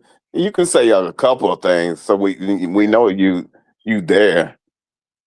Add to the conversation. Hey, but all I know is the last couple of discords, y'all missed out. Yeah, wilding out in there. So anyway, again, thank you, KB, for stopping by, even though somebody got scared and didn't show up like I thought they were. No problem, man. But look at him. But we're gonna have another time, and trust me, they're gonna be here. Yeah. If you're scared, say you're scared. All I'm talking about debate. What's that a debate? I want to know what's the debate about. KB, can you enlighten me? Man, your guess is as good as mine.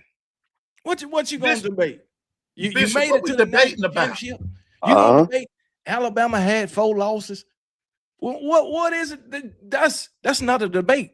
That's facts. He said, "Where's the Discord?" Tonio, it's going to be. You know what? I did not write it down. Bishop, did you write it down? Hold on. Y'all, give me one moment. Dwight, if you in here right quick, could you put it up for us, please? Because I keep forgetting to write this down and everything. But if you in the Discord, Tonio, the Long Run Discord, if you just look that up, you'll find it. Stephen Hicks, you stupid. They be acting crazy over there in that Discord. Stephen Hicks crazy. Oh man, Stephen Hicks, that's my dude. He said he wish you nothing but that. If you ain't no Bama fan, he said we wish you nothing but the absolute worst. Yeah, it should be in there now. Oh man. Yeah, I agree with you, E. Brown. I agree with you on that. But it's a lot of y'all fans over there. All they talking about is the debate. Like I told them, you want to debate, go join a debate team. That's all I can say. Bishop, can you put that in the private chat and then I can? Yeah, I got you. Put it in the private chat, then I can right quick before we go. I can put it on the screen and then I'll tell you where the Discord is. But we love the Discord, and especially when the season starts. Oh boy, that's when it's really gonna get fun. But we just want you to get acclimated to it now, and make it happen. Well, okay. I'm gonna tell you, Piano man, I'm already preparing myself for the season. Me too. Cause guess what? What you got? Let Alabama lose a game.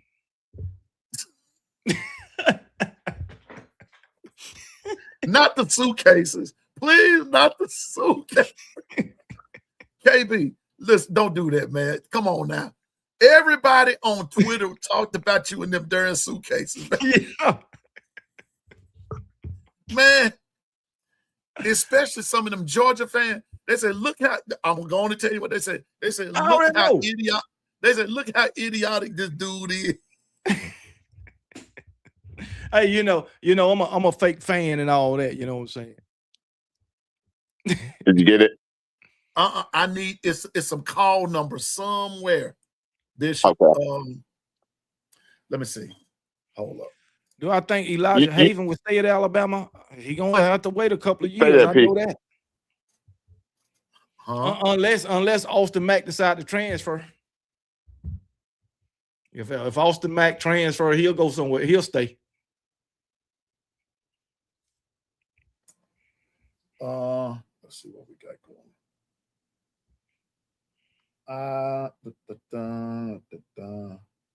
Hold up. I can't find it what the white be finding.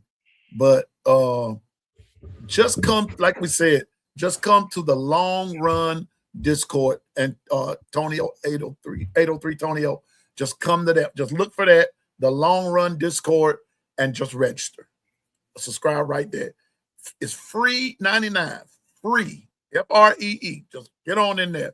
And man, we'll welcome you. Man, we love all fan bases. So come on through. South Carolina going 9-3 this year. That sound about right. No, I don't. Not South Check it out. Carolina going 9-3. That's wrong as hell. Pete, did you get it? Yes, I got it on my phone here. Here we go. Let me see if I can't make this work.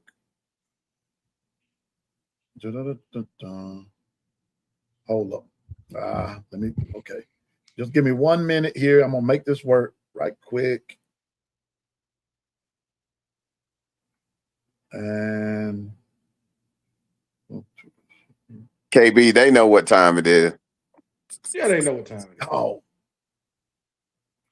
Yeah, they know what time. like I said, just I got it, but I can't transfer it over, Bishop, because it's not synced up to my phone. Okay, you and KB, I'll be right. Okay. Oh. Hey, Dr. Crystal, what's up, Coach? Sooners for life. What up with you? Piano man, I just want to say, Alabama losing 30-7. You gonna see more suitcases than what you saw last year.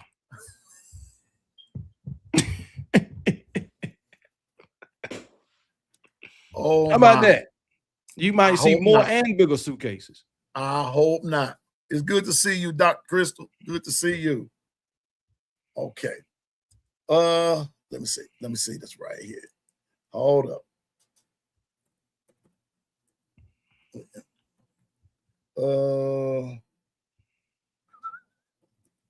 Hold up.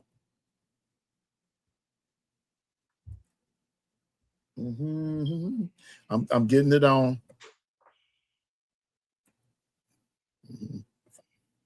Tell him again, Stephen Hicks.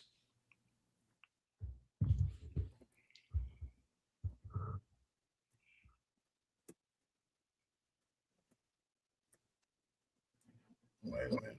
Hey, what you ever? Hold up. Okay, right there. Oh, something went wrong there.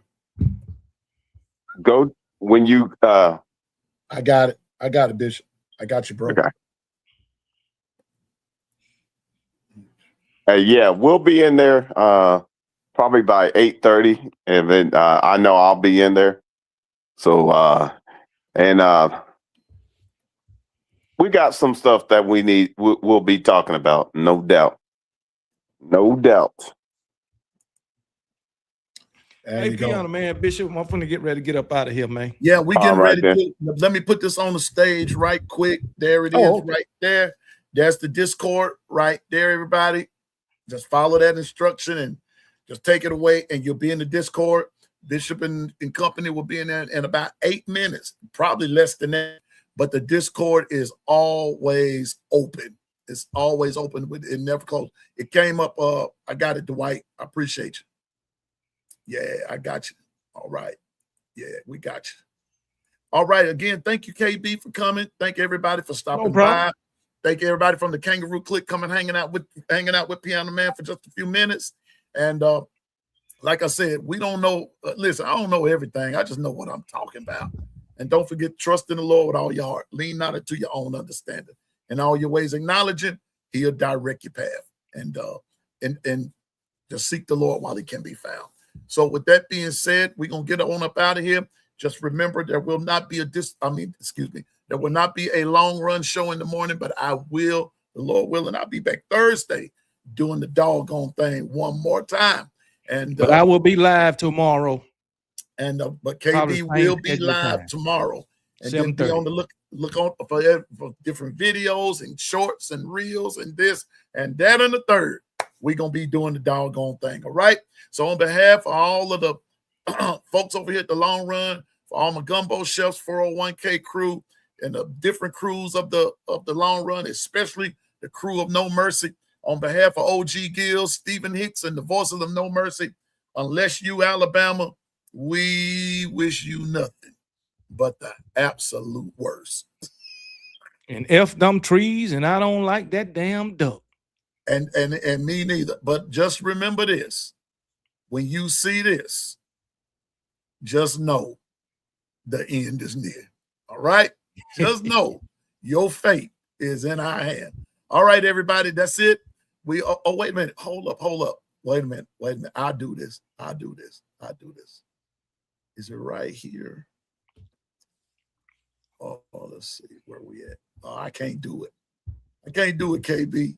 I can't find it. But anyway, hey, you good, man. But anyway, it was something I wanted to show you. It was something I wanted to show you right quick. Hey, send it to me. I might can put it on my channel tomorrow. Okay, I got you. But all right. Anyway, y'all have a good night. The Discord is open. That's the address right there. That's where you find it. Bishop is already there. We'll see y'all later. Again, KB, thank you for coming. And for everyone else, roll tide. Hit it one time, KB. Roll tide, baby. And y'all roll tide. Bless. Roll tide.